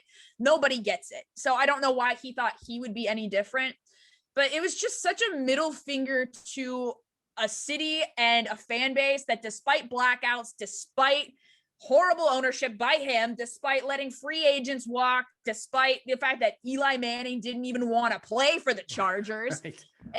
I don't blame him for the Drew Brees situation. That was injuries. You got to do it. That's just one of those things where you make a call, you can't foresee the future. So I know a lot of fans gripe about that, but I'm like, hey, like, you make the right decision at the right time. It's like the Marc-Andre Fleury, Matt Murray situation in Pittsburgh for the expansion draft. You have the information you have and you make a choice, but I digress. We're staying away from hockey for a bit. So I decided I was going to just be a free agent fan. I was going to not be attached to a team. I did not want to follow them to Los Angeles, despite the fact that all my other teams are LA, Orange County based, but it's the principle of it. Right. That's the thing. It's Dean Spanos. If they were changing ownership, I would probably have fallen through and said, okay, new change, let's do it. But not the case. I took my escape route and I followed through. So I just said, I'm going to do fantasy football. I didn't get into betting too much. It's still not my thing, but I just watched football for the enjoyment of it. And I feel like I learned more about the game because I really didn't have an emotional connection to a team. And that was for about 3 years and loved it. I liked the free agent lifestyle. It was nomadish. It was, I come and go as I please. There's no stress. You just enjoy it. Yeah, I'm with it. It's like your team's out of the playoffs and you watch the postseason of any sport. It's like you just enjoy it. I'm not really looking forward to that this year, but for the Stanley Cup, but that's for sure. Yeah. You know what I'm saying? Yeah, we're in the same boat here. Yeah, exactly. All three of us actually. Yeah. But came around. I tended to notice whenever I would say, "Oh, I don't have a team. I'm a free agent fan." Like, people didn't really take me seriously, and it was kind of like people got weird about it. You can't just enjoy football, which for me, as far as my favorite sport, it's hockey overall, but my favorite team, a team that I love, is the Dodgers. It's a weird dynamic. I totally get that. I can totally understand that. But I actually had another creator reach out to me. It's Lawrence Jackson. He's at Lord Don't Lose, but he does these fun fantasy football videos. So smart, knows the game so well. We got connected, And he said, hey, I was listening to your podcast and you say this free agent thing. He said, how about you hop on Instagram Live and we pick a team for you? And I said, you know what? Why not? What do I got we'll see where the chips fall. I'm in. Because at the time when the Chargers left, I was living in Chicago and I was like, I don't want to be a Bears fan. No, I did not vibe. Plus, of course, that was at the time when the Cubs had just won the World Series. Like they beat the Dodgers in the NLCS. And I was like, Chicago fans suck. And Blackhawks fans drive me absolutely nuts. 3 like, cups in 12 years. That number's going to keep getting bigger. Dynasty, shut up. Like 3 cups in 28 years. I can't. I could rant about Blackhawks fans all day, and I'm sure it hits closer to you because we both lost to the Blackhawks during Cups years, so we can bond over that. I'll save it, but the fact that they got Patrick Kane, same draft story, that we should have been first in that draft, and Patrick Kane went to them, and he got the game winner in the Stanley Cup final to beat us. That's a tough pill to swallow. I mean, the Ducks were 1 away from Sidney Crosby, so I can share a similar sentiment there. Yeah. But no disrespect to Bobby Ryan. I love him. But anyway, so I get on Instagram Live with Lawrence, and he kind of takes me through this game. And I already, just from playing fantasy, I already had like players that I loved and like loved to watch. So that kind of came into factor a little bit, but it was like, rank teams, pick a favorite color, a favorite quarterback. And it came down to, actually the final 2 came down to 2 of my favorite people in the league. And that's Lamar Jackson and Russell Wilson. And it was a hard decision. I spent so much time on that final 2. And I said, there's 2 factors that went into it. It was one, John Harbaugh, love him. And 2, I went to school in Pittsburgh for 4 years. And when I tell you that I get so much joy out of just the anger and anguish of Pittsburgh sports fans, I said, you know what? This is just meant to be. Honestly, like it's a match made in heaven. You hate Pittsburgh. I hate Pittsburgh sports fans. Let's get married. Let's do this. Ravens, let's go. This is what combines all 3 of us together. I just realized it. Is that we all can't stand Pittsburgh. We all yes. Yeah. I lived in Pittsburgh for 6 months as well for a job, and I wasn't a huge Pittsburgh guy to begin with, but then after living there for just a little bit, I was like, oh, I hope your teams never win anything ever again. My thing with Pittsburgh was this: Penguins fans love ripping on Flyers fans, and I just go, no. Our fans show up when we're not winning too. Yeah, there's a difference. Yeah, we didn't almost go under. They forget that though. They totally forget think that. We just forget that their team was this close to being sold and moved to Kansas City. Yeah, exactly. And Lemieux saved you, which is cool, by the way. But I thought that was really cool. But it's like you don't get to talk to us about fandom. As soon as Crosby retires, that's it. Goodbye. Right? Here's the thing that I say about the difference between Flyers, or like Pittsburgh and Philadelphia fans, is Pittsburgh loves to throw around the word classy. And class. We're a classy organization. We're all class. The thing that I respect the most about Philly fans is they know they're trash and they own it. Whereas Pittsburgh, they're just as trash, but they say that they're elegant trash. Class. We're the dynasty. They're the recycling fan that goes out the same day as the trash on the other side of the state. But it's still all going to the same processing plant, guys. All right, that's the truth at the end of the day. And yes, I said it before. Look, Philly fans hate their teams more than anybody else. Anybody comes at me as a Philly fan, like, you don't understand. I hate my teams more than you do. You're not going to understand it unless you're from here. Right. I have always said too. Look, there are Philly fans and there's Eagles fans. And I'll let the audience figure that one out on themselves, because Eagles fans are another level. They're a whole nother level. Yeah. Yes. As a Giants fan, we are very aware of Eagles. You are just as bad as we are. Oh yeah, no, for sure. We like to pretend we're not. You guys throw batteries, we throw ice balls. Like we're constantly throwing stuff on the field. And we can't occupy the same space at the same time. But at the end of the day, it's like what's that statement about the enemy? Where it's like, you're my enemy, but you're my best friend. It's true. Yeah. Nobody wants exactly. To, it's again, me and Lee are best friends. It's a very interesting dynamic when we watch sports together. It really is. Speaking of not occupying the same space at the same time, though, going back to the draft, the Eagles made an interesting move, which I never saw. I never in a million years saw you guys trading with the Cowboys. Yeah, and it worked That out was for us. crazy. Literally just to screw the Giants over, which I think is why the Cowboys did it. Obviously, you guys needed a receiver. You needed a number one guy. I'm not gonna lie. When this happened, I wasn't that mad at it. I wasn't mad until the Giants took who they took at 20, which we'll get into in a second. Right. Because my thought was, okay, good. Let them take the receiver. Because as being an old school Giants fan, I'm like, we need offensive line. Now the best receivers off the board. Absolutely is what you offensive needed. line. Absolutely. Lee, first off, I want to get your thoughts on you trading up a couple spots, so leapfrogging the Giants, making the trade with Dallas, and getting Smith out of Alabama. Yeah. Well, okay. Look, my thought on this is Devontae Smith. I mean, it's an obvious choice for us with Jalen Hurts as quarterback. They've played together. They know each other. My best guess, obviously, I'm not in the draft room, is just like it was an obvious, like, we can get this kid. We're going to jump to get him. It makes sense, and it's going to be a good match. Saying what I said earlier about 50% of draft picks don't work out. That's the pretty good odds type thing. He's a good kid. Everybody has good scouting reports on him. I'm glad they made the move. It makes a lot of sense. I think it's that simple, right? Yeah. Annie, what were your thoughts when you saw the NFC East shake up there at the top 10 picks? My first thought was, Jerry, you son of a bitch. Like, you could just see him, like, and you saw him after the Cowboys went and picked their, bolstered up with their, I forget which Parsons. pick did they trade down? They ended up getting Parsons, yeah. After that, they flashed to the Cowboys room, and he was just like rubbing his hands. I said, Jerry, you knew exactly what you were doing. I think it's great. I love seeing that, especially like within the division. You would think, because so often than not, teams avoid trading within the division because you don't want to trade a skilled player to someone you're going to face very often. Yeah. But I just think adding that on to last season with week 16 ending the way that it did, right. I mean, if Giants Eagles is not game one or a primetime game, that'll be a crime.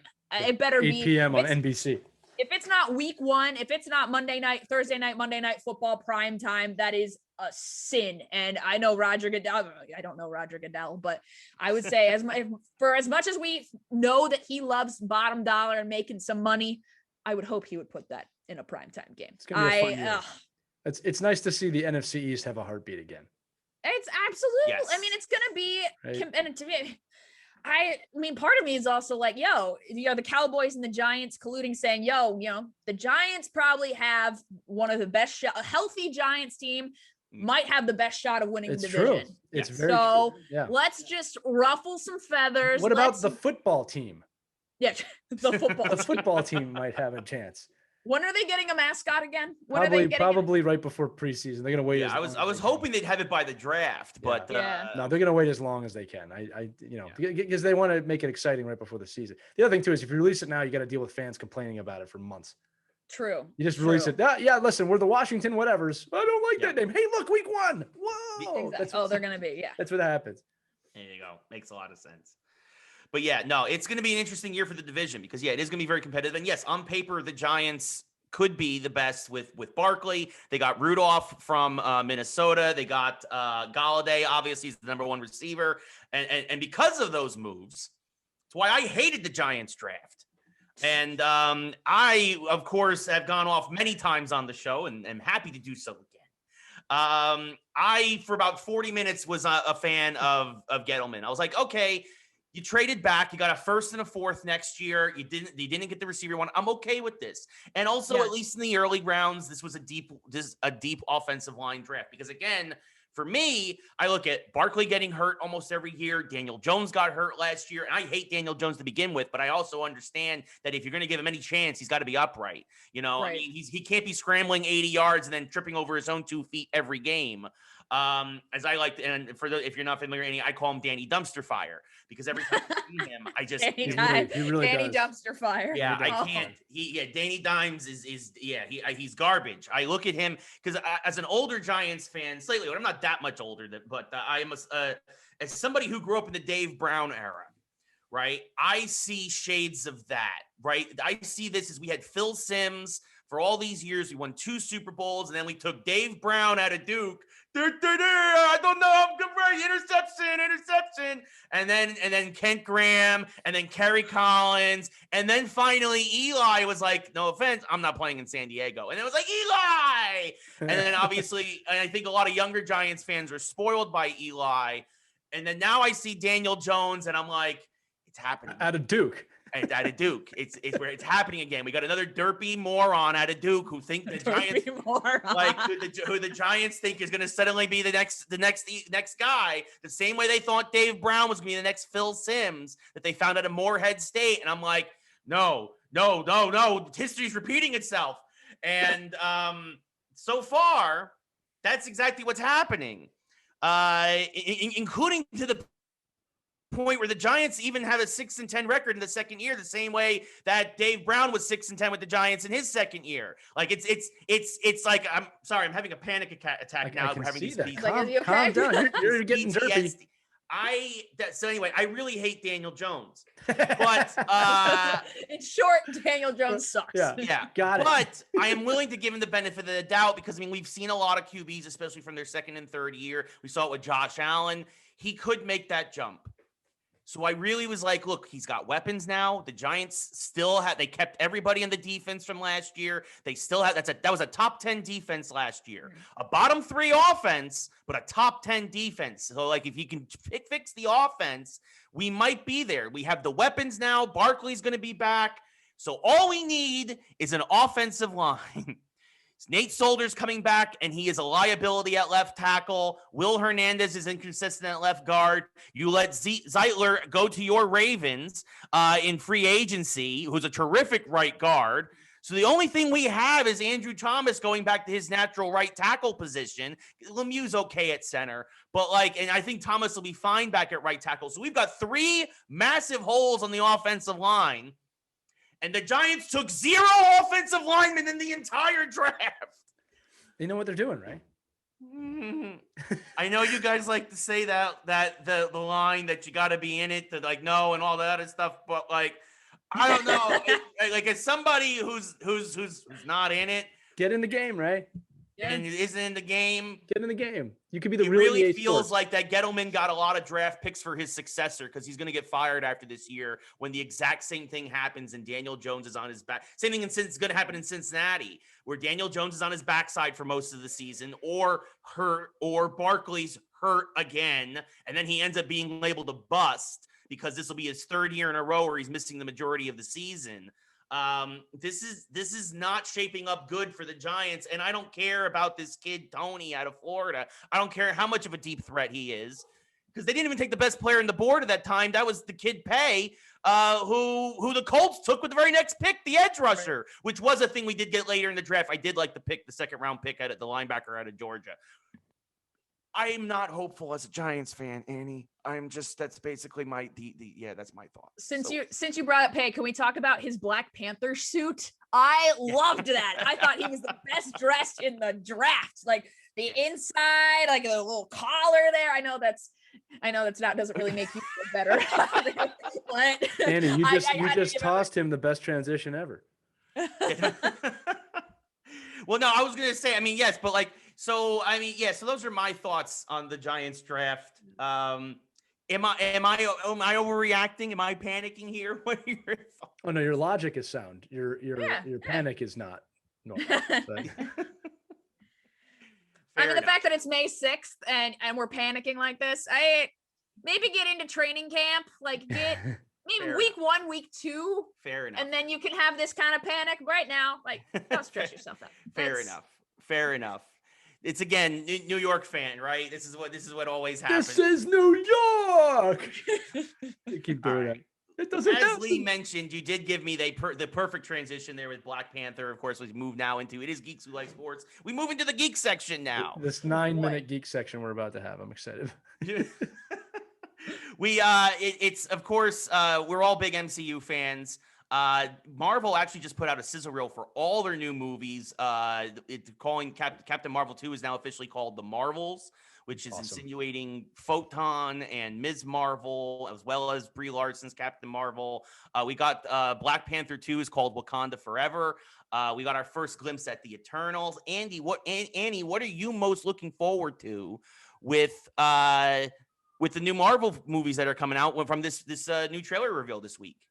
The trailer gave me chills. Oh my God, everyone reposting it. I had to watch it every time someone reposted it. It made me feel, oh my God, I can't even describe it. I was like, yes, let's go. When they brought the sound signature in halfway through, yes. Right, I was like, oh my God, it's back. Which I absolutely loved. Like I'm so thankful for like WandaVision, Falcon and the Winter Soldier to kind of give that. It's like if you think about it, it's like a 6-hour long Marvel movie, technically just split up into 6 parts. But it was entertaining. And as someone that loves Loki, I'm very much looking forward to that series. Yes. I like Black Widow. Why now? Right. It just seems too late right. at this point. We know her fate. Why not have that movie 5 years ago? Like, right. It just doesn't make sense to me. But the one I am most looking forward to, because my favorite Avenger is Thor. I gotta go with Love and Thunder. I'm so excited. Thor Ragnarok is one of my comfort movies that I can watch and not get sick of at any point in time. It's also, I have a soft spot for the original Thor, but Dark World was just so bad. They had to revive and redeem themselves somehow. So I'm very, very excited for Love and Thunder. And also Russell Crowe's apparently in it. Right. So he's playing Zeus, and they're bringing the Greek gods into the Marvel universe now, which means they can do the Thor bromance with Hercules. This is going to be great. Who's playing Hercules? They haven't announced, but the rumor is that Marvel is courting Henry Cavill to try and play Hercules. That'd and it kind of also would put the screws to Warner Brothers with him. Like, oh, you don't want him as Superman anymore? We're going to have him play Hercules. There you go. Yeah. So that would be that's the rumor now, but that's that would just be the rumor. Dwayne Johnson played Hercules. I'm just realizing that there's the other side to that one. Yeah. Too. It could be interesting. Yeah. So there's no confirmation. There's only internet speculation at this point, but everyone believes that with Russell Crowe playing Zeus, that they're going to bring in, I want to rebuild the Avengers with a newer roster, which would include Hercules. I don't think it'll happen, but I think John Cena would be awesome just to work with. Can you imagine that? It's John Cena as Hercules. Well, then he has to fight Batista. He has to fight so Drax. Great. I mean, can you imagine how fun that would be? Who are you? You annoy me. You can't see me. No, and I'm glad you brought up Thor, because I think one of the most underestimated gutsy moves Marvel made during the entire first 4 phases was to take Thor, who was a very serious character in his first 2 films, and say, okay, you know what? We're going to drop you into the Guardians of the Galaxy mentality and put you as one of those characters. That's basically what they did. They reformatted him for the Guardians universe, and it totally worked. I think Ragnarok is a top 3 movie for me in the entire MCU right now. Agreed. Yeah. That's Taika Waititi. That was awesome. His masterstroke. Yeah. So brilliant movie. Yeah. You guys know the line too, by the way, how they came up with the line when Hulk shows up and he's like, oh, it's okay. He's a friend from work. It was a sick kid. It was a kid that came to visit set, right? Yes, it was a kid visiting the set. Yeah, I think it was a kid that was visiting the set, and they took it and they put it in the line. Ends up being one of the best lines in the movie. It is funny. He's embarrassing me. I told them we were friends. Yeah. I just love that from all the classic, because that's what heroes do. Hold on a second. I'll be around in a moment. Unbelievably funny movie. Or the Point Break reference when he's trying to get unlocked. Damn you, Stark. And then Bruce goes up. It's like strongest Avenger, and Thor's like strongest Avenger. Yeah. What? Did we fight? Yeah. We fought. It's like, no, I won. Easily. That doesn't sound right. It's true.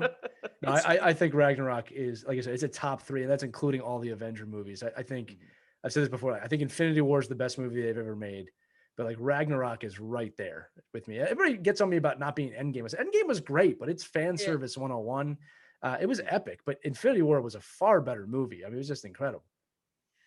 I have a soft spot for the first Avengers. I It's a just great movie too. Yeah. the joining together. Plus, Yeah. I love Loki, so it's Right. the dynamic, the way Marvel, for what, casting both Tom Hiddleston and Chris Hemsworth together for those roles, perfect, Beautiful, yeah. And that just the brotherly dynamic between the two, that the development of it, oh, it's just like perfect. Yeah. They capture it perfectly in each movie. Despite how bad Dark World was, they got that brotherly connection there. Yeah, and it's just. I'm a little lost for words, honestly. I would say my favorite it's epic top Marvel movie would be Winter Soldier. Just so good. It was good. And I like Captain America. I feel like he's like a classic, like safe choice for your favorite Avenger. right. But it's just a movie that, I mean, just so good. Each time you're like on the edge of your seat and you're excited, intending to watch. It's not it can't be background noise because you want to watch every part. Yeah, no, for sure. I mean, they're all absolutely fantastic. Yeah. It's hard to pick a favorite, honestly, because they're all such a high quality. But I think those are all great choices for sure. What's going to be interesting, I think, is that coming up too is all the rumors of the multiverse and all this other stuff, bringing back like Tobey Maguire's. I mean, we've confirmed Alfred Molina is coming back as Dr. Octopus in the new Spider-Man movie and all this other stuff. Like, it's going to be like crazy and fascinating to see what they do with like possible multiple versions of like these heroes. Wait, did you guys I'm blanking on the actress's name, but Elaine from Seinfeld. Is she Madam Hydra? So right now, Julia Louis-Dreyfus. Right now, she's the Contessa, and in the comics, she becomes Madam Hydra. So right now, I don't know if they're still doing her as the early Contessa, where she works with Nick Fury. So maybe she's working with like Sword and everybody in space. I think she's totally Hydra.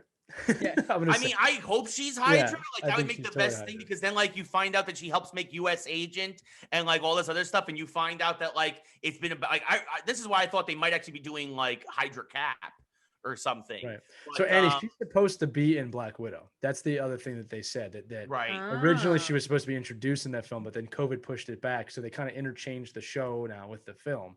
But there's a huge rumor that she's going to appear in Black Widow, and that's where we'll be introduced to her more. And we'll get more of an idea of who she is and what she's doing. Yeah. So, but yeah, I would put money on that if she's not immediately Madam Hydra, that she's going to become Madam Hydra at some point, which would be absolutely badass. Or there's also the idea that there's Secret Invasion is still looming. The idea that we don't know who's a Skrull. Right. So yeah, it's crazy. I can't get over just how, because I didn't read the comics. I'm not into the comics. It's just watching the movies, but how interconnect and how like just it seems like with all the movies now, like it's just the surface. There's a whole like other universe, pun intended, universe out there, and like multiple connections. Like it's not end all right here. Like you're not just recreating the same superheroes again and again. Like there's gonna be more characters, which is so cool. It's a whole new, brings in a whole new generation. But what'll be interesting for me is, you know, we've seen Spider-Man played by 3 different actors. We've seen how many guys have been Batman and Superman. Yeah. Be interesting to see with a lot of these MCU characters who, you know, you kind of leave and no one else plays that character, and who, you know, eventually down the line you make new movies and gets recast. Right. Yeah. Well, I mean, that's the thing is we knew that Chris Evans wanted out of as Captain America after a while when his contract was. He made his commitments to get through obviously phase 1, or you know the first era, and he and then he's done. But now with multiple universes and all this other stuff, like you could start to. I mean, obviously right now you have Sam Wilson as Cap, which of course makes a lot of sense from the comics and everything. Right. You've also got the rumor that Shuri is going to take over as Black Panther after the unfortunate passing of Chadwick Boseman.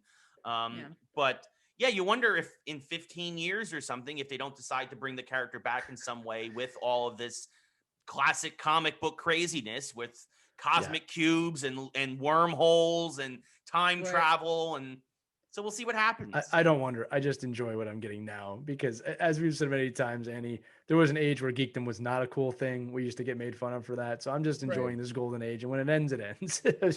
That's how I look at it. I mean, I think about it and I just really can't see I think the one guy that I see like no one else can touch would be RDJ's Iron Man. Of Like, course. I could not imagine another actor playing Iron Man. Everyone says if you were to recast the Avengers in the 90s, RDJ would still be RDJ. Right. And Paul Rudd would probably still be Paul Rudd, which actually which I tweeted this out and I got roasted for it by multiple people in the DMs and in the reply tweets was, I think Ant-Man is funnier than Guardians of the Galaxy. I think I crack up every time I watch Ant-Man. It's just more my humor. I like Paul Rudd kind of style humor. Plus, like I was dying laughing. Whereas Guardians of the Galaxy is funny, but I'm not sitting there like crying, laughing my eyes out. I will say, best soundtrack easily Guardians of the Galaxy, but especially Volume 2, like that's my kind of music right there. So I think it's partially too because Guardians is an ensemble piece, right? So like you can't you have a couple of comedic moments, but like you can't have as many. Whereas Ant-Man being Paul Rudd driven, you get it more. I actually kind of agree with you. I think that's a fair assessment. I think they're both good, they're both funny, but I think that if it was just a Chris Pratt movie, you could probably see it being a lot more comedy driven. Yeah. And if it was than with it being an ensemble. Right. No. Because you can only do so many misinterpretations by Drax so often, right? Or you get like Rocket's funny, like the Groot line. I get it. I get why people love it, why people think is that funny, but just like the sheer like I don't even know what it is. It's like Paul Rudd, it's kind of like being funny without trying too hard. It's the same way like Ryan Reynolds does it. Like he's a master at that too. It's just, but why? Like just the way he does things, so perfect. Can't wait to see how they bring Deadpool into the MCU. Oh, it's happening. It's happening. Just got to figure it out. So that brings us to what we typically do on the show is we do a mashup. Annie, you're going to love this. You're going to love this one because I come up with the mashups typically. And Ray asked me today, and I said, "There's one that Annie has to do." So go ahead, Ray. We're going back to the original, which is if you were making a hockey team, what MCU heroes would be on your team and what positions would they play? I told you you'd love it. Okay. I love it. You guys brought this up because I actually did a TikTok I used the Instagram filter and I did it with Disney characters. So like whoever it landed on I would have to place them. Nice. And then put them on a line. Who was in net with that lineup? Oh, Ursula. Oh, that makes sense. That's a good one. All the tentacles. Yeah. My blue line was Hades and Maleficent. Like no one's getting. That's the most intimidating blue. That is a double Norris Trophy blue line right there. Nothing is getting past those two. I had Mulan on the wing, the genie as center, and I think I put Cinderella on the left wing. She's obviously the weak link, but I can't put her on the blue line. Like she's a liability there. So fragile. But the genie and Mulan kind of carry everything up there, but I digress. So who repeat the question? So it's so of the MCU, pick characters and put together your starting six for a hockey lineup. The literal Mighty Ducks. Yes. Okay. All right. I gotta think about this. I know. There's so many things you can go with. There's so many options. This is any character in the MCU? Yeah, so any characters we'll in help the you MCU. through. Okay, so we can help you out. So goalie is the most important position, right? So you want to start there. And then there's some obvious people to put in net. Right. Yeah. You've got a few. I mean, the first two I can think of off the top of Hulk for one, just takes up space. Yes. Right. That's easy. Yeah, it was my Ant-Man, he can get really big and he's still mobile, moves around. I don't like the idea of him being too small at the wrong time. I feel like that's just a risk I'm not willing to take. A few You know what? I'm going Hulk in goal. I'm going Hulk. It's a solid pick. It's a solid pick. Yeah. He may get misconducts every once in a while, but most of the time he's going to win you the game. Exactly. All he's got to do is stand there. That's honestly, maybe move a little bit, do what you got to do. But I'm assuming the net kind of we're going to adapt the net a little bit just with the Avengers. But Sure. And then now when you move up to defense. So on defense, you want someone who's a little smarter, maybe doesn't have the strongest power in the world, but someone who's got some mindset and good defensive capabilities. And no, Hawkeye is not the answer. Are you a Clint hater? No, he's just not the answer. That's not a Clint at all. He's never the answer. To me, because that me Clint's more a winger, like especially as a sniper or something. Right. He's a sniper. Yeah. He's a sniper for sure. Yeah, on the third line. I mean, We're talking the first line. I mean, I'm thinking on the blue line. I think the Shield. I'm going Captain America. I like him on the blue line. That's not a bad pick. Yeah.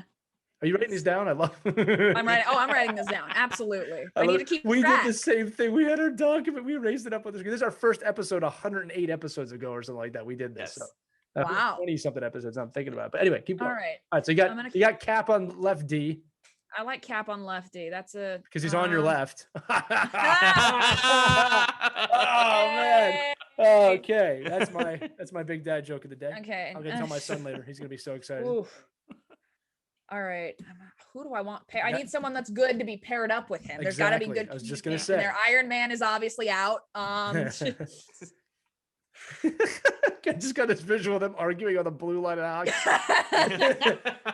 Did you know he's my friend? So is I. You guys shut up, play hockey. Shut up, Hulk. You weren't even there. You wouldn't understand. Oh, okay. I'm like going through everybody at this point. It's not easy. Yeah. It's not easy. It is not You love easy. the characters and stuff. This isn't easy. No. For those of you I'm going listening, through she every really is thinking. I can see her eyes moving. She's like, gotta go through the roster. Each. Someone that's good. I mean, Captain America really honestly is good. Would be great on the power play at the point. Yes, I mean, look, I think command the power play. I love Cap on there. I just need to Yes. pick somebody that. if someone pairs with him, if we're going there, there's really two choices, and I think one's actually more obvious than the other. Yeah, but a part of me, I'm kind of like, I do want one super soldier up on You on don't the want a first Russian line. D man? Russian D man? Kind of works. I mean, you know a thing or two about that. Come on. You know?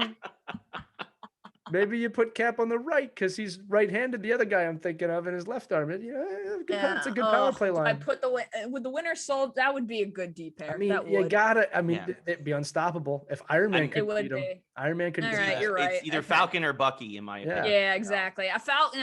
We can't. Falcon wouldn't be. He's more efficient up in the sky. Right. That's So what I'm saying. he hasn't taken the serum yet. So I'm going Bucky Yeah. Barnes. So We're now, going Winter think Soldier. about this. No offense, but you got to get past Captain America, Winter Soldier, and Hulk to score a goal now.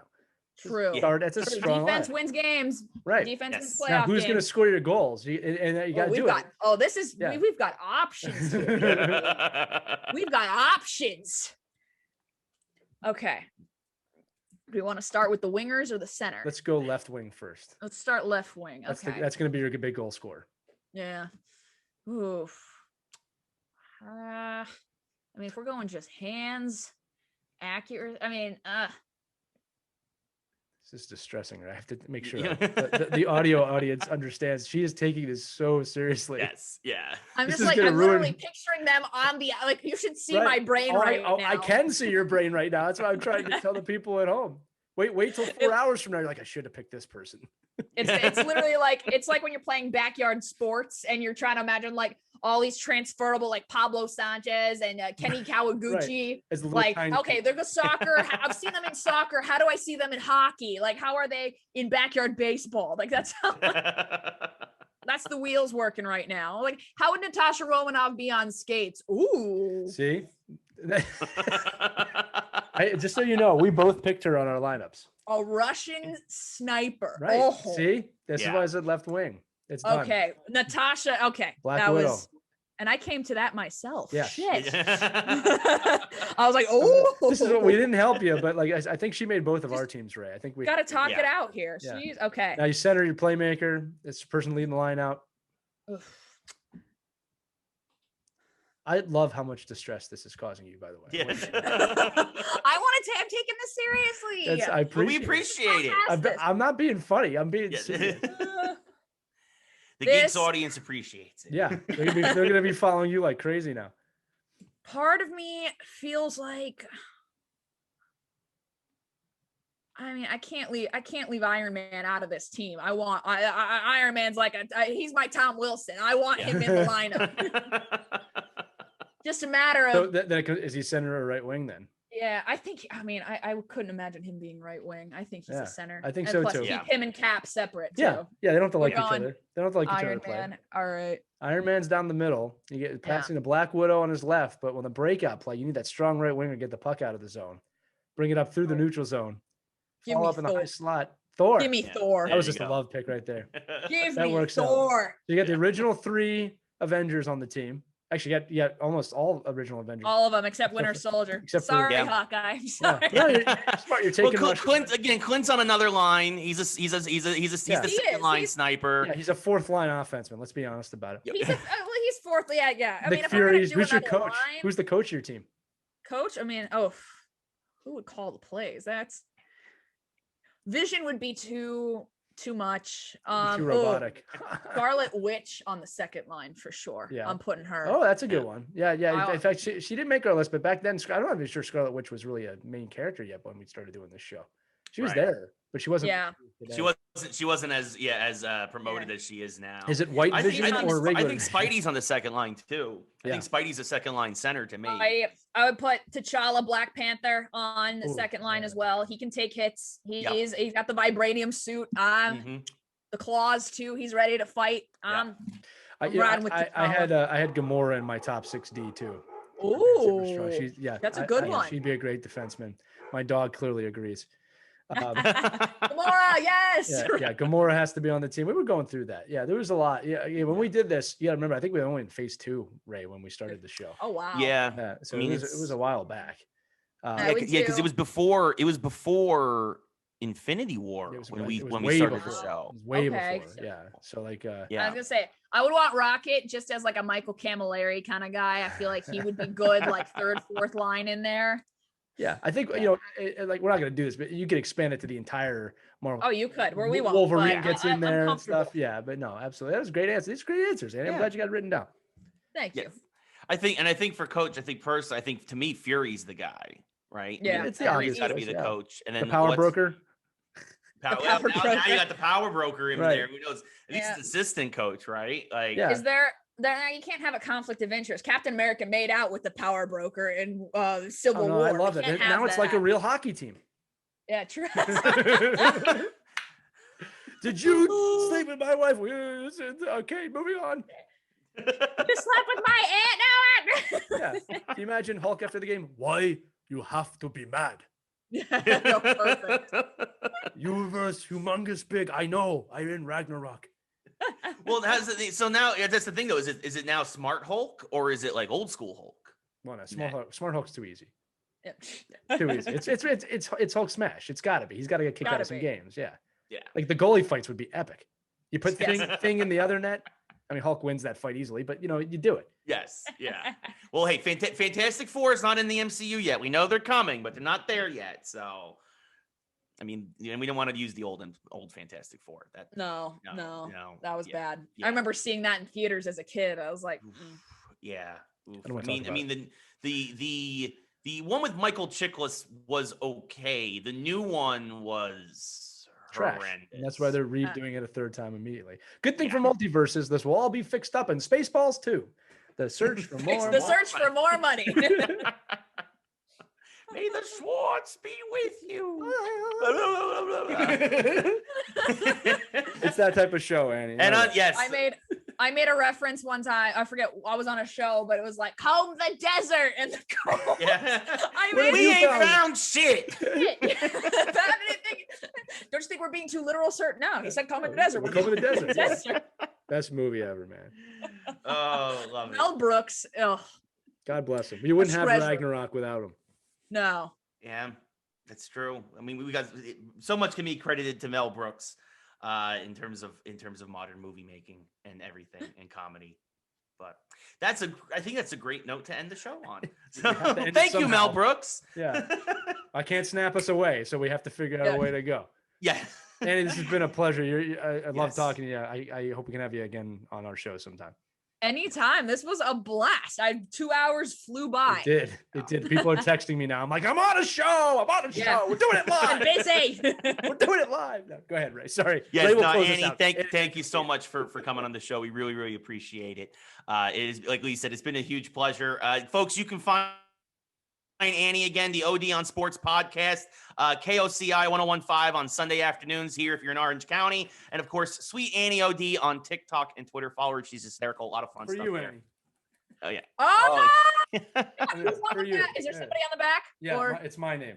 It's a team I play on. So, Oh. Yes, yeah.